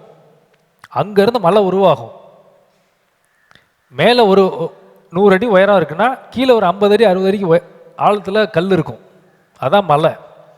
அதுதான் கிறிஸ்து. உலகம் உருவாகிறதுக்கு முன்னாடியிலேருந்தே அவர் இருக்காரு, பிதாவோட இருக்காரு, கடவுளுடைய வார்த்தையாக இருக்கார். சரி, இப்போ ஒரு கொஸ்டின் வரும். நம்பாம எனக்கு ஆண்டவர் உதவி செய்ய முடியாதா? நம்பினாதான் ஆண்டவர் உதவி செய்ய முடியுமா? நான் ஏன் நம்பணும் அப்படின்னு உங்களுக்கு சில பேருக்கு ஒரு உதாரணத்தை சொல்கிறேன் பார்ப்போமே. இப்போ ஆண்டவர் உங்களுக்கு ஒரு வாக்குத்தத்தம் கொடுத்துருக்காரு. இதை நான் செய்வேன், உனக்கு இதை நான் தருவேன் அப்படின்னு சொல்லியிருக்காரு. இதை ஏன் நான் நம்பணும்? நம்பாமல் அவர் செய்ய மாட்டாரா அப்படின்னு கேட்டால், நம்பாமல் செய்ய மாட்டார். இன்னும் சொல்லப்போனால் நம்பாமல் செய்ய முடியாதவருக்கு. ஒருத்தர் கேட்டார், ஆண்டவர் பாவத்துக்காண்டி மரிச்சார், பாவத்துக்காண்டி மரிச்சார், உலகத்தில் பாவம் போயிருக்கணும்ல, ஆண்டவர் தான் எல்லாருடைய பாவத்துக்கும் தானே மரிச்சார், ஏன் இன்னும் பாவம் இருக்கு அப்படின்னு கேட்டார். அதுக்கு ஒருத்தர் இன்னொரு எக்ஸாம்பிள் சொன்னார். உலகத்தில் சோப்பு இருக்குது, சோப்பு கம்பெனியும் இருக்குது, ஏன் ரோட்டில் நிறைய பேர் ஒரு மாதிரி திரிகிறாங்க? சோப்பு போடல. சரி, இதுக்கு என்ன அர்த்தம்? நம்புறதுனா என்ன ஆவிக்குரிய அர்த்தம் அப்படின்னு கேட்டிங்கன்னா, 2 வசனம் வாசிக்கிறேன், உங்களுக்கு நல்லா புரிஞ்சிடும். யோவான் 3:16 சொல்லுது, தேவன் தம்முடைய ஒரே பேரான குமாரனை விசுவாசிக்கிறவன் எவனோ கெட்டு போகாமல் அடையும்படிக்கு தந்தரிலே உலகத்தில் அன்பு கூர்ந்தார். இப்போ நான் எப்போ அதுக்கு சுதந்திரமாகிறேன்னா, அதை நான் ஏற்றுக்கும் போது, இன்னொரு வசனம் வாசிக்கிறேன், யோவான் 1:12, அவருடைய நாமத்தில் மேல் விசுவாசம் உள்ளவர்களாய் அவரை ஏற்றுக்கொண்டவர்கள் எத்தனை பேர்களோ அத்தனை பேருக்கும் தேவனுடைய பிள்ளைகளாகும்படி அவர்களுக்கு அதிகாரம் கொடுத்தார். ஆண்டவர் மரிச்சாரு, உண்மை. ரத்தம் சிந்தினாரு, உண்மை. பாவத்தை மன்னிக்கிறதுக்காண்டி ரத்தம் சிந்தினாரு, உண்மை. மாற்று கருத்தே இல்லை. எப்ப நான் அதை ஏத்துக்கிறேன்னா, விசுவாசிக்கும் போது நான் ஏத்துக்கிறேன். நல்லா கவனிங்க, திரும்ப நல்லா கவனிங்க. பாவம் சிந்தினாரு, பாவத்தை மன்னிச்சாரு, ரத்தம் சிந்தினாரு, பாடுபட்டாரு, மரிச்சாரு. இந்த சம்பவத்துக்கு எப்போ நான் சுதந்திரவாளி ஆகிறேன்னா, அதை நான் நம்பும்போது அதை ஏற்றுக்கொள்கிறேன் அர்த்தம். நம்பலைன்னா அதை ஏற்றுக்கொள்ளலன்னு அர்த்தம். ஒரு பெற்றோர் இருக்காங்க, அவங்களுக்கு 1 ஏக்கர் இடம் இருக்கு. 1 ஏக்கர் இடம் 1 கோடி ரூபாய் போகுது. இப்போ அந்த பிள்ளைக்கு மாற்றணும் அதை, சரியா? பிள்ளை என்ன பண்ணுது? எழுதி கொடுத்தா வாங்க மாட்டேங்குது. இந்த பிள்ளையும் அப்படி இருக்காது, சும்மா ஒரு கற்பனைக்கு சொல்கிறேன். எழுதி கொடுத்தா வாங்க மாட்டேங்குது. அப்பா என்ன சொல்கிறாரு, தயவு செஞ்சு வாங்கிக்க, நீனு உன் பேரில் மாற்றினாதான் அதுக்கு யாருக்கு ஒரு அதிகாரம் வருது, உன் பேருக்கு அதிகாரம் வரும் அப்படின்னு சொல்கிறாரு சட்டப்படி. அதெல்லாம் முடியாது, உங்ககிட்ட போய் நான் வாங்குவேனா அப்படிங்குது. இப்போ என்ன பண்ணலை அந்த பிள்ளை, ஏற்றுக்கல, எழுதி கொடுக்குறத ஏற்றுக்க மாட்டேங்குது. இந்த அப்பாவால் என்ன செய்ய முடியும், ஒன்றுமே செய்ய முடியாது. கடவுள் பாவ மன்னிப்பை உருவாக்குனாரு, உண்மை. ரத்தம் சிந்தினார் பாவம் போகிறதுக்காக, உண்மை. பாவம் போகிறதுக்காக மரிச்சாரு, உண்மை. நம்ம எல்லாம் ஆண்டவருடைய பிள்ளை ஆகணுங்கிறதுக்காக எல்லாம் பண்ணி வச்சாரு, உண்மை. நீங்கள் ஏற்றுக்கிட்டீங்களா? அதான் கேள்வி. இப்போ ஏற்றுக்கிறதுனா நீங்கள் என்ன பண்ணணுங்கிறதையும் இந்த வசனம் சொல்லுது. அவருடைய நாமத்தின் மேல் விசுவாசம் உள்ளவர்களாய், நம்பிக்கை உள்ளவர்களாய், ஏற்றுக்கொள்ளுகிறவள் கொண்டவர்கள் எத்தனை. அப்படின்னா என்ன அர்த்தம்னா, விசுவாசிச்சிங்கன்னா ஏற்றுக்கிறீங்க, விசுவாசிக்கலைன்னா நீங்கள் என்ன பண்ணலை, ஏற்றுக்கிடலன்னு அர்த்தம். எப்படி ஏசாக்கு ஒரு ஆசீர்வாதம் இருந்துச்சு. என்ன ஆசீர்வாதம், அது பேர் சேஷ்டபுத்திர பாகம். சேஷ்டபுத்திர பாகம்னா அந்த காலத்தில் குழந்தைங்களுக்குன்னு ஒரு ஸ்பெஷலான ஆசீர்வாதத்தை அந்த பெற்றோர் கொடுப்பாங்க, ஒரு முக்கியமான ஒரு ஆசீர்வாதத்தை கொடுப்பாங்க. அந்த சேஷ்டபுத்திர பாகத்தை இவர் என்ன பண்ணார், அலட்சியம் பண்ணான். அதெல்லாம் ஒரு மேட்ராங்க, பா நீ வேணா எடுத்துக்கப்பா அப்படின்ட்டான். அதே அலட்சியத்தை நம்பாத பட்சத்தில் நீங்களும் பண்றீங்கன்னு அர்த்தம். ஆண்டவர் செய்வேன்னு ஒன்று சொல்லியிருப்பாரு, நீங்க ஏத்துக்காத நம்பாத பட்சத்தில் அதை ஏத்துக்கல, அதை நீங்க உதாசீனப்படுத்திட்டு வேணான்னு சொல்றீங்கிறதுக்கு தான் நம்பாததுக்கு சமம். சில நேரத்தில் ஆண்டவர் ஒரு வாக்குத்தத்தம் கொடுப்பாரு, அது உங்க நம்பிக்கைக்கு அப்பாற்பட்டதா இருக்கும். உன்னை இந்த இடத்துக்கு கொண்டு வருவேன்னு பாரு, உங்களுக்கு நம்பவே முடியாது, சாத்தியக்குறையே இருக்காது. அப்போ எப்படி சாமி? இப்போ நீங்கள் பாருங்க, கேப்ரியல் தூதன் என்ன சொல்றது, மரியாள்கிட்ட பேசுறாரு. என்ன சொல்றாரு, நீ ஒரு பிள்ளையை பெற்றெடுப்ப, அது எப்படி பெற்றெடுக்க போற, பரிசுத்த ஆவியினால பெற்றெடுக்க போறேங்கிறாரு. இது எப்படி ஆகும்னு அவிசுவாசம் நீங்க நினைச்சு கூடாது. சாத்தியமே இல்லாத விஷயத்த ஆண்டவர் சொல்றாரு. அவட்ட தூதன் சாத்தியமே இல்லாத விஷயத்த சொல்றாரு. உடனே இவன் என்ன சொல்றா, இது எப்படி சாமி ஆகும்? அது அவிசுவாசம் சொல்ல முடியாது, பிரமிப்பு. என்னால் நம்பவே முடியல, எப்படி இது நடக்கும்? ஆகிலும் சரி, ரைட், நீங்க சொன்னீங்கன்னா ரைட், அவ்வளோதான். இது வேற, இது அவிசுவாசம் நீங்க சொல்ல முடியாது, இது பிரமிப்பு.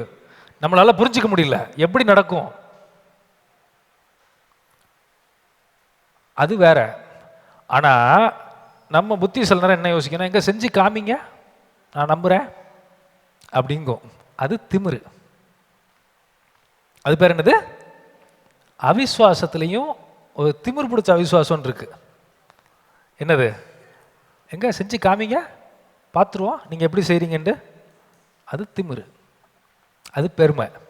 தாழ்மை இல்லைன்னா இந்த மாதிரி என்ன பண்ணும், மண்டை யோசிக்கும். ஸோ ஆண்டவர் சொன்ன ஒவ்வொரு வாக்கு தத்துவமே நீங்க நம்பினாதான் நீங்க ஏத்துக்கிறீங்க, ஏத்துக்கிட்டீங்கன்னா தான் நடக்கும். நம்பலைன்னா நீங்க உதாசீனப்படுத்துறீங்க, தள்ளுறீங்க, ஏசா பண்ண விஷயத்த பண்றீங்க, உங்க வாழ்க்கையில் நடக்காது. எப்பேற்பட்டாலும் உங்களுக்கு தீர்க்கதரிசனம் நடக்காது. நீங்க ஒரு மூட நம்பிக்கைக்கு வந்துடாதீங்க. ஈசாக்கு விதை விதைச்சான், அடுத்தது என்ன பண்ணா, அதுக்கப்புறம் என்ன பண்ணா, அதுக்கு முன்னாடி விதை வச்சு அதுக்கடுத்து என்ன பண்ணணும், தண்ணி ஊற்றணும். களை வந்துச்சுன்னா என்ன பண்ணணும், பிடுங்கணும். 100% ஆசீர்வாதம் வந்துச்சு. கர்த்தர் அவனோட இருந்தார், நடந்துச்சு. இப்போ ஈசாக்கு யோசிக்கிறாரு, நம்ம பிரதர் இல்லை அந்த ஈசாக்கு யோசிக்கிறாரு, நான் யாரு, சாதாரணமான மனுஷனோட பிள்ளை கிடையாது, இது விசுவாசிகளின் தகப்பன் விசுவாசத்தின் தகப்பன் கிடையாது. நிறைய பேர் தப்பா புரிஞ்சுக்கிறாங்க. ஆபிரகாம் விசுவாசத்தின் தகப்பன் கிடையாது, விசுவாசிகளின் தகப்பன். ரைட்டா? நான் யாரு, விசுவாசிகளின் தகப்பனுடைய பையன். நான் போய் என்ன பண்ண போகிறேன்? தூங்க போகிறேன். ஆண்டவர் என்ன செய்ய போகிறாரு? மன்னாவை போட்டார்ல ஆண்டவர். அதுக்கப்புறம் நடந்த சம்பவம் அது. மன்னாவை போட்டார்ல, விதையை போட போகிறாரு. விதை போட்டால் அதுக்கப்புறம் அவருக்கு தெரியாதா என்ன வைப்பார்? மழை பெய்ய வைப்பார். அந்த மழையில் நம்ம என்ன போட வேண்டாம்? என்ன போட வேண்டாம்? உரமே போட வேண்டாம். ஏன்? அந்த மழை பெஞ்சிச்சுன்னா செடி முளைக்கும், பூச்சி செத்துரும். ஏன்? ஆண்டவர் நினைச்ச மழை இல்லையா அது அப்படின்ட்டு இந்த மாதிரி டயலாக்லாம் பேசிட்டு படுத்து தூங்குறாரு. என்ன வந்திருக்கும்? வீட்டுக்கார அம்மாட்டே மரியாதை இருக்காது. ஏண்டா ஏதாவது அறிவு இருக்காயா உனக்கு? விதைச்சாதானையா முளைக்கும். எங்கள் அப்பா யாரு? எங்கள் அப்பா பற்றி உனக்கு தெரியுமா? எங்கள் அப்பா என்ன கொல்ல வந்துட்டாரு. அவ்வளோ பெரிய விசுவாசி. கொல்ல வரும்போது என் கண்ணுக்கு முன்னாடி தூதன் வந்தாருங்க. நம்ம தூதனை பார்த்தோமா யாராச்சும்? ஈசாக்கு பார்த்தாரு. ஆபிரகாமுக்கு மட்டுமா காமிச்சிருப்பாருன்னு நினைக்கிறீங்க? தூதன் நான் வந்தாரா இல்லாட்டி காதில் கேட்டுச்சாங்கிறதெல்லாம் விட்டுருங்க. சத்தம் கேட்டுச்சுனாலும் இவனுக்கும் கேட்டிருக்குமா? கேட்டிருக்காதா? கேட்டிருக்கும்ல. உனக்கு தெரியுமா எங்கள் அப்பா யார் தெரியுமா? எங்கள் அப்பா வந்து நீ கொல்ல வரும்போது தூதனுடைய ஆண்டவருடைய சத்தத்தை நாங்கள் கேட்டோம். நிறுத்து அப்படின்னாரு, நிப்பாட்டிட்டார். நான் போய் என்ன பண்ண மாட்டேன். இப்படி வீட்டுக்காரர் சொன்னார்னா என்ன செய்வீங்க? ஐயோ அந்த ஆள் என்னதான் அந்த ஆள் பண்ணி தொலைச்சாரோ ஆபிரகாமு. அதில் கலண்ட கேஸு இன்னும் இது என்ன ஆகலை, டைட்டே ஆகலை. விதைக்க மாட்டேங்குது, ஆனால் வந்து 10 டன்னு எனக்கு வருங்குது. என்னங்க லாஜிக்குது அப்படின்னு தான் அந்த அம்மா சொல்லியிருக்கும். தீர்க்க தரிசனம் சொல்லிட்டாங்கனாலும் நடக்காது. நீங்கள் நம்பணும், அதுக்கு செய்ய வேண்டிய வேலையை செய்யணும். ஒன்றும் பண்ண மாட்டேன், கடவுள் சொல்கிறதையும் கீழ்ப்படிய மாட்டேன், ஒத்துழைக்க மாட்டேன்னா நடக்காது. எழுதி வச்சுக்கோங்க. 5 வருஷம் கழிச்சு ஏன் நடக்கலன்னு நீங்களா புலம்பிட்டு சர்ச்சை விட்டு வெளியில் போகாதீங்க. எனக்கு வந்தேன், ஆண்டவர் எதுவும் செய்யலை, நீ ஏற்றுக்கல, செய்யலை, முடிஞ்சு. ஆண்டவர் சொல்கிறத செய்யணும், அவரை நம்பணும் ஃபஸ்ட்டு, அவர் சொல்கிறத செய்யணும், ஒத்துழைக்கணும். இதெல்லாம் நடந்தால் தான் நடக்கும், இல்லாட்டி நடக்காது. சரிங்களா? ஸோ இதுதான் வந்து விசுவாசத்தினுடைய அடிப்படை. சரிங்க, இந்த விசுவாசம் இருக்கு. பிசாசுக்கு இது அப்ளிகபிளா? இந்த நம்பிக்கை அங்கே அப்ளிகபிளா அப்படின்னு கேட்டால் இந்த சட்டம் அதுக்கும் அப்ளிகபிள். நான் சொல்கிறேன், ஒரு வசனம் வாசிக்கிறேன் பாருங்க. ஆதியாகமம் 3வது அதிகாரம் 4வது வசனம். அப்பொழுது சர்ப்பம் ஸ்திரீயை நோக்கி, நீங்கள் சாகவே சாவதில்லை, நீங்கள் இதை புசிக்கும் நாளிலே உங்கள் கண்கள் திறக்கப்படும் என்றும் நீங்கள் நன்மை தீமை அறிந்து தேவர்களைப் போல் இருப்பீர்கள் என்றும் தேவன் அறிவார் என்றது. ஆண்டவர் சொன்னாரு, இந்த நன்மை தீமை அறியத்தக்க மரம்னு ஒன்று வச்சிருக்கேன், அந்த மரத்தை என்ன பண்ணக்கூடாது, நீனு சாப்பிடக்கூடாது. அந்த மரத்தில் இருக்க பழத்தை என்ன பண்ணக்கூடாது, சாப்பிடக்கூடாது. மீதி அத்தனையும் நீ சாப்பிடலாம். ஆனால் இந்த மரத்தோட இதை மட்டும் என்ன பண்ணக்கூடாது, சாப்பிடக்கூடாது. ஜீவ விருட்சம்னு இன்னொன்று இருந்துச்சு, அதையும் சாப்பிடலான்னு தான் அவர் சொன்னார். அவன் அங்கே போகல. இப்போ மனுஷன் ஏன் விரட்டப்பட்டான்? ஏன் ஆண்டவர் ஏதேன் தோட்டத்துலேருந்து விரட்டி விட்டாரு அப்படின்னு கேட்டால், யூஸ்வலாக நம்ம எல்லாரும் சொல்கிறது என்ன சொல்லுவோம் அப்படின்னா, ஆண்டவருடைய வார்த்தைக்கு கீழ்ப்படியாது. ஓகே, வேற 99% இதுதான் சொல்லுவோம். ஏன்னா நம்மளுக்கு அப்படி தான் சொல்லி கொடுத்துருக்காங்க. தப்புன்னு நான் சொல்லலை, உண்மைதான். ஆனால் அது பிரைமரி பிரச்சனை கிடையாது. கடவுளுக்கு கீழ்ப்படியாதது பிரச்சனை கிடையாது. அவங்க யாரு கீழ்ப்படிஞ்சாங்க, அதனால தான் விரட்டப்பட்டாங்க. கடவுளை நம்பலை, அவர் சொன்னதை இவங்க நம்பலை, பிசாசு சொன்னதை நம்பிட்டாங்க, பிசாசினுடைய பிள்ளை ஆயிட்டாங்க. இதனால தான் விரட்டப்பட்டாங்க. இப்பயும் நீங்க பாருங்க, நீங்க இந்த ஜோசியக்காரன், கிளி ஜோசியம், அவர் அந்த கையில் ரேகையை பார்த்து ஜோசியம் சொல்றவன், இந்த சூனியக்காரன், இதெல்லாம் நீங்க போய் கேட்டீங்கன்னா என்ன அர்த்தம்னா, நம்பாம நீங்க போய் கேட்க மாட்டீங்க. கரெக்டா? கரெக்டா தானே? காசு கொடுத்து ஒருத்தன் போய் நீங்க கேட்குறீங்கன்னா நீங்க என்ன பண்றீங்கன்னு அர்த்தம், நம்பி தான் நீங்க போறீங்கன்னு அர்த்தம். அப்ப நீங்க என்ன ஆயிடுறீங்கன்னா, பிசாசுக்கு கீழ்ப்படிஞ்சு அவன் பிள்ளையா மாறிடுறீங்கன்னு அர்த்தம். இங்க காட் என்ன செய்ய முடியும்? ஒன்றும் செய்ய முடியாது. பிசாசு ஏன் நரகத்துக்கு மனுஷங்களை கூட்டு போறாங்கன்னா இயேசு கிறிஸ்துவை ஏத்துக்காதனால கிடையாது. நரகத்துக்கு ஏன் மனுஷன் போறான்னா இயேசு கிறிஸ்துவை ஏத்துக்காதனால. என்னங்க இப்படி சொல்றீங்கன்னு நீங்க யோசிக்காதீங்க, நான் முடிச்சுக்கிறேன். இயேசு கிறிஸ்துவை ஏத்துக்காதனால போகல அவங்க, பிசாசை ஏத்துக்கிட்டதுனால அவங்க போறாங்க. இதுக்கு காட் என்ன செய்வாரு? சிம்பிள். கடவுளை நீங்க நம்புனீங்கன்னா அவர் பிள்ளை, பிசாசை நம்புனீங்கன்னா அவனோட பிள்ளை. கடவுளை நம்பி அவர் கீழ்ப்படிஞ்சீங்கன்னா அவர் இடத்துக்கு நீங்க போவீங்க, இவனை நம்பி நீங்க கீழ்ப்படிஞ்சீங்கன்னா அவன் இடத்துக்கு போறீங்க. இதுக்கு ஆண்டவர் ஒண்ணுமே பண்ண முடியாது, ஒண்ணுமே செய்ய முடியாது. காடை குறை சொல்றதுங்கிறது நம்ம தப்பு. இதே சட்டம் பிசாசுக்கும் அப்ளிகபிள். ஒருவேளை நீங்க ஒரு மூட நம்பிக்கையை நம்புனீங்கன்னா அது உங்க வாழ்க்கையில நடக்கிறதுக்கு வாய்ப்பு ஜாஸ்தி. ஈசாக் கூட இருந்த நாட்டில் 6 மாசம் நல்ல மழை பெய்யல, பஞ்சத்துல விதைச்சான்.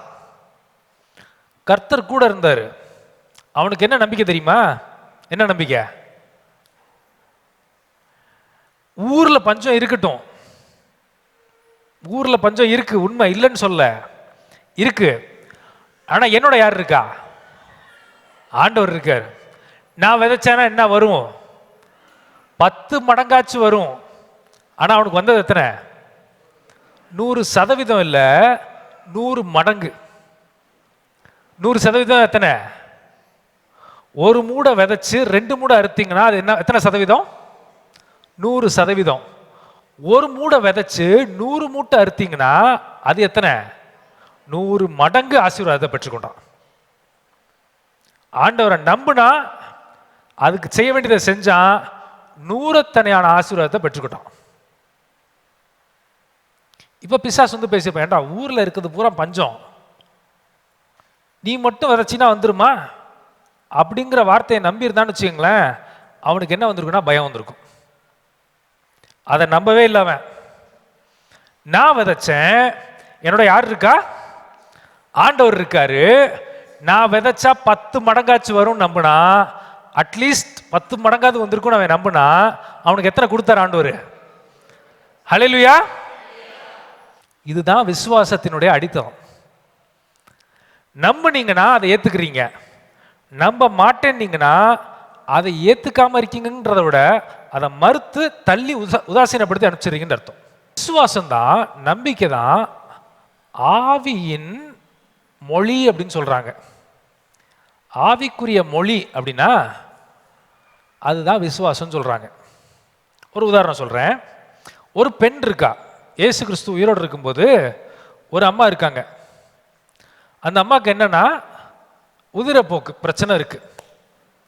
அவங்களும் ட்ரீட்மெண்ட் எடுக்கிறாங்க, சரியாகலை. என்னென்னமோ பண்ணி பார்க்குறாங்க, சரியாகலை. இயேசு கிறிஸ்து வராரு அவங்க வீட்டு வழியாவோ அவங்க அந்த அம்மா இருக்கிற ஏரியாவுக்கு வராரு. பயங்கர கூட்டம், எல்லாரும் நெருக்கி தள்ளிக்கிட்டு இருக்காங்க. அவரை பார்த்துட்டா எனக்கு ஏதாவது நன்மை வந்துடும், அவரை பார்த்துட்டா என் வாழ்க்கை மாறிடும் அப்படின்னு ஏதோ ஒரு நம்பிக்கை இல்லை, அவரை நெருங்கி வந்து கூட்டமாக நிற்கிறாங்க. இப்போ இந்த அம்மாவுக்கு ஒரு பிரச்சனை, உதிரப்போக்கு இருந்ததுன்னா அந்த நாட்டு கலாச்சாரம் படி தீட்டு, அந்த அம்மா வந்து தீட்டுன்னு சொல்றாங்க. அப்ப இப்போ இந்த பிரச்சனையை போய் நான் எப்படி ஒரு ஆண்கிட்ட சொல்றது? சிஎம்சின்னு ஒரு இன்ஸ்டிடியூஷன் இருக்கு இங்கே, இவ்வளோ பெரிய ஹாஸ்பிட்டல், உலக பிரசித்தி பெற்ற ஹாஸ்பிட்டல். அந்த ஹாஸ்பிட்டல் எப்படி வந்ததுன்னா, ஏமி கார்மைக்கல்னு ஒரு மிஷினரியோட மனைவி ஒருத்தவங்க இருக்காங்க. அந்த அந்த கணவன் வந்து ஒரு டாக்டர். இங்கே வந்து அவங்க மிஷினரிகளாக வந்து டாக்டர் பணியும் பார்த்து சுவிசேஷத்தை சொல்கிறாங்க. அவர் ஒரு டாக்டர், அவங்களுடைய கணவர் ஒரு டாக்டர். அப்போ பிள்ளை பிறகு ஒரு அம்மா வராங்க. இப்போ வந்து அது பிரச்சனை இல்லை, நிறைய பேருக்கு ஆம்பளை டாக்டர் பிரசவம் பார்க்குறாங்க, நிறைய ஹாஸ்பிட்டலில் இப்போ இருக்குது. ஆனால் அந்த காலத்தில் ஒரு ஆம்பளை வந்து என்னோட பிரசவத்தை பார்க்குறதா அப்படிங்கிறத அந்த அந்த அந்த ட்ரீட்மெண்ட்டுக்கு வந்த அந்த லேடியால் ஏற்றுக்க முடியல. அம்மா நான் வா, நான் உனக்கு உதவி செய்கிறேன், நான் வந்து டாக்டர், நான் படித்த டாக்டரு, நான் உனக்கு பிரசவம் பார்க்குறேன், நீ கேவலமாக நினைக்காத அப்படின்னு இவர் எவ்வளோ சொல்லி பார்க்குறாரு. ஆண் போய் எனக்கு பிரசவம் பார்க்குறதா அப்படின்னு அவங்க காம்ப்ளிகேஷன் ஆகி அந்த அம்மா இறந்துடுறாங்க. இதான் இந்த அம்மாவை பாதிக்குது. உடனே இவங்க திரும்ப போகிறாங்க அவங்க நாட்டுக்கு. அங்கே போய் மெடிக்கல் படிக்கிறாங்க. படித்து அந்த அம்மா வந்து இங்கே பிரசவத்துக்குண்டு ஆரம்பித்த ஹாஸ்பிட்டல் தான் சிஎம்சி. அப்போ நர்ஸு ட்ரெயின் பண்ணணும். நர்ஸுக்கு சொல்லி கொடுத்தா தான், டாக்டர் மட்டும் ஒருத்தர் இருந்தால் பத்தாது, ஒரு டாக்டர் இருக்கணும்னா 10 நர்ஸ் இருக்கணும். அப்போ தான் மீதி வேலையெல்லாம் பார்க்க முடியும். 100 பேஷண்ட் இருக்காங்கன்னா ஒவ்வொருத்தரையும் கவனிக்க முடியாது டாக்டரால் போய். நர்ஸை சொல்லி கொடுக்கணுன்ட்டு ஃபஸ்ட்டு நர்சிங் ஸ்கூல் ஆரம்பிக்கிறாங்க. 5ஆம் கிளாஸ் படித்த பிள்ளைங்களை கூட்டிகிட்டு வந்து நர்சிங் என்ன பண்ணுறது, ஒரு டாக்டருக்கு எப்படி உதவி செய்கிறது, எப்படி பேண்டேஜ் போடுறது, இதெல்லாம் சொல்லி கொடுக்குறாங்க. இதுதான் பிரச்சனை. இந்த அம்மாவுக்கு போய் இயேசு கிறிஸ்துட்ட போய் சொல்கிறதுக்கு பயம். எப்படி நான் ஒரு ஆம்பளைட்ட போய் என்னோட இருக்க பெண்ணுக்குரிய பிரச்சனையை போய் சொல்கிறது? நான் போய் சொல்ல மாட்டேன், எனக்கு பயமாக இருக்குது. ஊர் என்ன பேசும், நாடு என்ன பேசும் அப்படிங்கிற சமூகத்தை குறித்தான ஒரு பெரிய பயம் இந்த அம்மாவுக்கு. ஆனால் இந்த அம்மாவுக்கு ஒரு நம்பிக்கை, நான் என்ன பண்ண போகிறேன், இயேசு கிறிஸ்துவோடைய எப்படி அவர் காடு, அவரை தொட்டா பெண் போய் ஒரு ஆணை தொட்டுட்டாண்டு ஒரு அடுத்த பிரச்சனை வந்துடும். வருமா வராதா?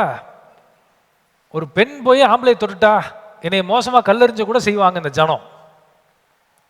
தொடக்கூடாது, அவரை தொடக்கூடாது. அப்போ என்னதான் படலாங்க, ஓரமாக அவருக்கு தெரியாதபடி, அந்த காலத்தில் பேண்ட் ஷர்ட் கிடையாது, அங்கின்னு போட்டிருப்பாங்க பெருசாக, அதுவும் ஆண்டவர் போட்டிருந்த அங்கி, நல்ல காஸ்ட்லியான அங்கி.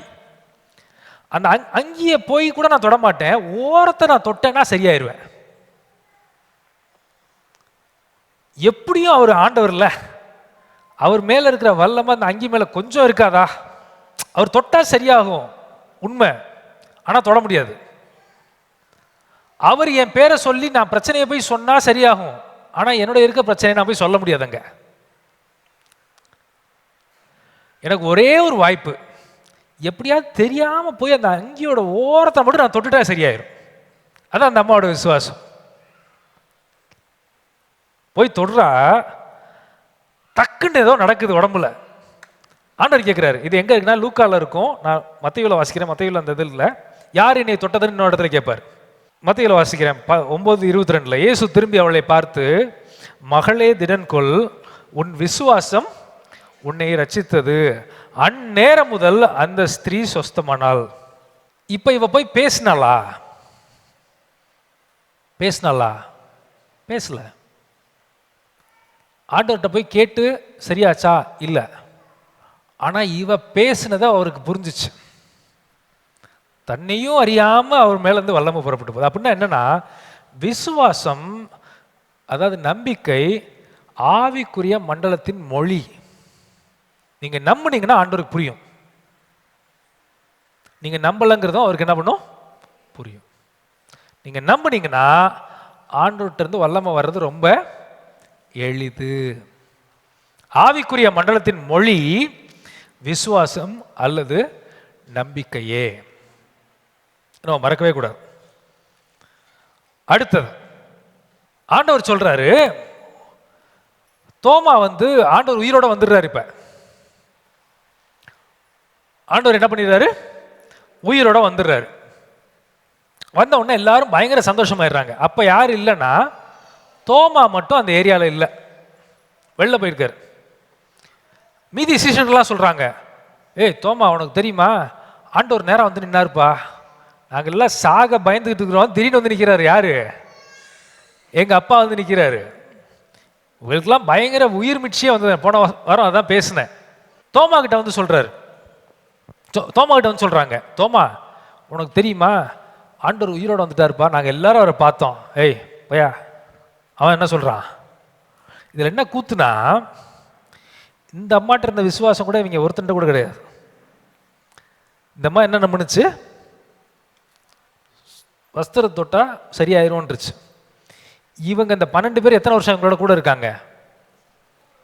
3.5 வருஷம் கூட இருந்தாங்க. ஒரே ஒரு ஆளு கூட உயிரோட இவர் வருவாருன்னு நம்பல. இவர் ஒரு தடவை இல்லை, பல தடவை சொல்றாரு, நான் சாவேன், என்ன பண்ணுவேன், 3ஆவது நாள் உயிரோட வருவேன் அப்படிங்கிறாரு. ரைட்டா? ஒருத்தர் கூட நம்பல. 12 பேர்ல ஒருத்தர் செத்து போயிட்டாரு. யாரு? யூதா செத்து போயிட்டாரு. இப்போ 11 பேர் இருக்காங்க. தோமா மட்டும் அங்க இல்லை. 10 பேருக்கும் ஆண்டவர் நேரா வந்து பேசுறாரு. ஒருத்தன் சாட்சி சொல்ல, 10 பேரும் யார்கிட்ட சொல்றாங்க? தோமா கிட்ட சொல்றாங்க. இவன் ஒரு ஆளு. 10 பேரும் டே சத்தியமா பார்த்தோண்டா நம்ப மாட்டேன்னு சொல்லிட்டு அவன் இன்னொன்னு சொல்றான். இந்த விழால ஓட்ட போட்டாங்கல்ல, எதை வச்சு? ஈட்டியை வச்சு. 3 நாள்ல ஆறி இருக்குமா அது? அவனுக்கு புத்தி பாருங்க. கடவுள் உயிரோட எந்திரிச்சு வந்துருவாராம், விழா மட்டும் ஆறி இருக்காதான். செத்தவரும் உயிரோட வந்துருவாராம், கையில மட்டும் ஓட்டம் இருக்குமா. சரி, இப்படி வந்தாதான் இந்த லூசு நம்புண்டு அவரும் என்ன அப்படி வர்றாரு? இவனை ப்ரூஃப், இவனுக்கு நம்ப வைக்கிறதுக்காக தான் அவர் வராரு. கையில ஓட்டம் இருக்குன்னு அவருக்கு அவசியம் இல்ல. உயிர் தெழுந்த சரீரம் அது. காயத்தை ஆற விடாம பார்த்துக்கிட்டாரு. அதான் அதுக்கு அர்த்தம். ஏன் காயத்தை இவன் என்ன சொல்லுவான்?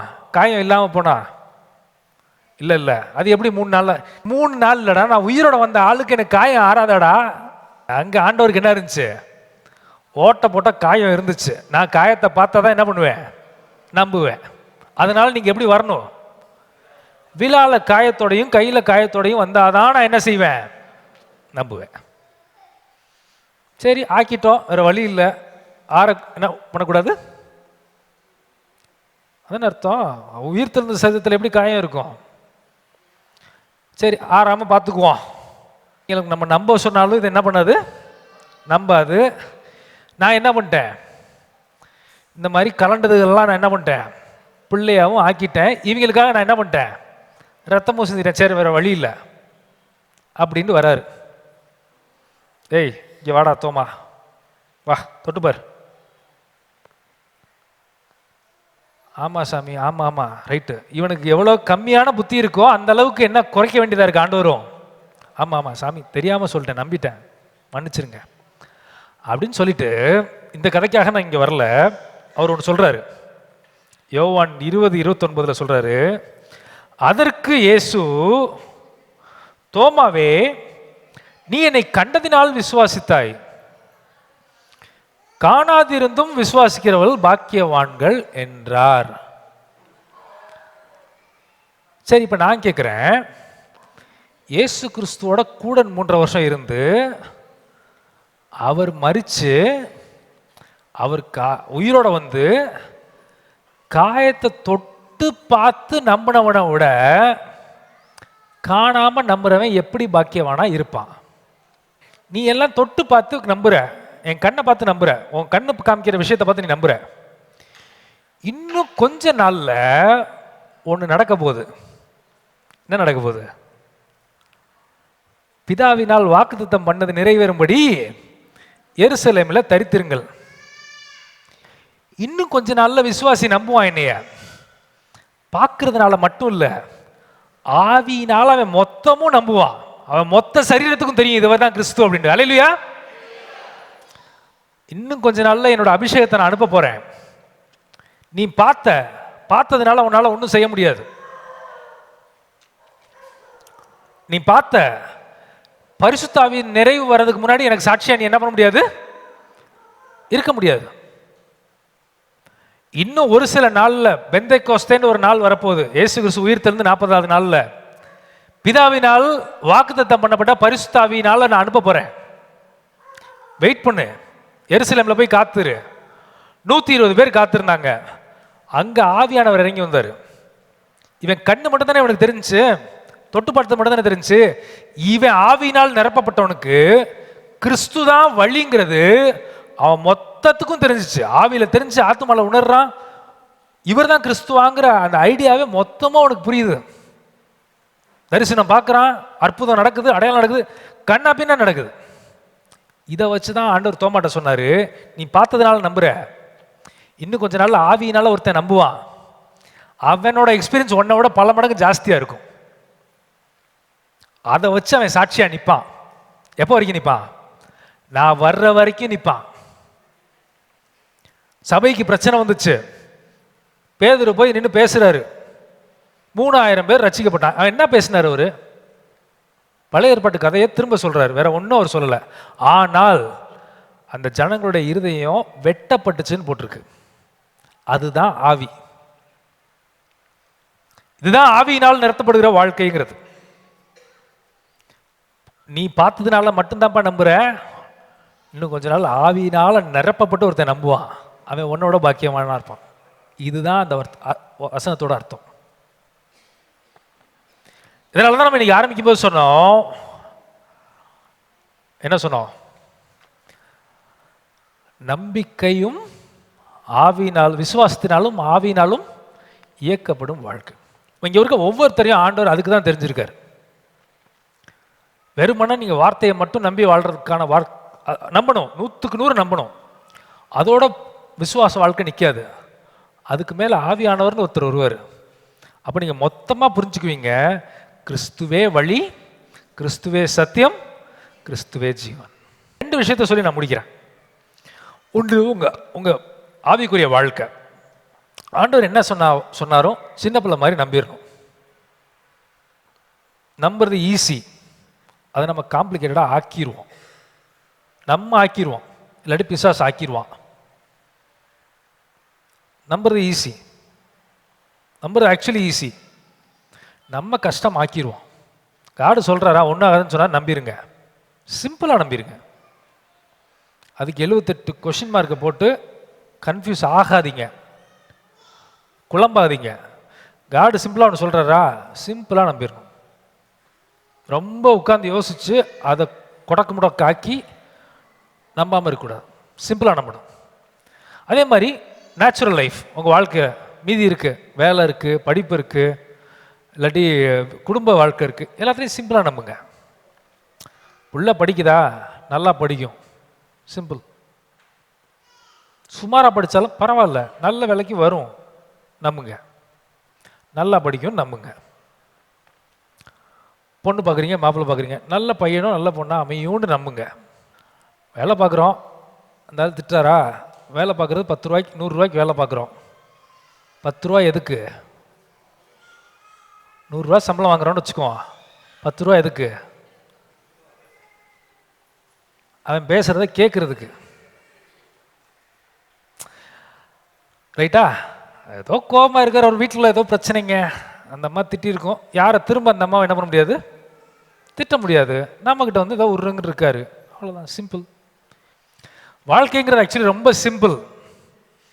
நிறைய நேரத்தில் அதை என்ன பண்ணிடுவோம்னா நம்ம காம்ப்ளிகேட் ஆக்கிடுவோம். 2 விஷயம் சரி, ஆவிக்குரிய வாழ்க்கைனாலும் சரி, பூமிக்குரிய வாழ்க்கைனாலும் சரி. காடு ஒன்று செய்கிறாரா, சிம்பிளாக நம்புங்க.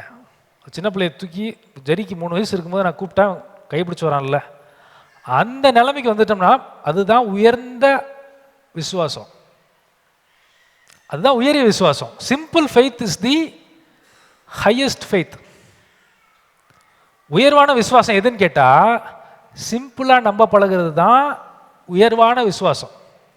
ஆண்டவர்கிட்ட கேட்குறாங்க, யார் உள்ள, நான் வந்து ரைட் ஹேண்டில் ஒருத்தன் உட்காரணும், லெஃப்டில் உட்காரணும் ஒருத்தன் அப்படின்னு கேட்குறாங்க.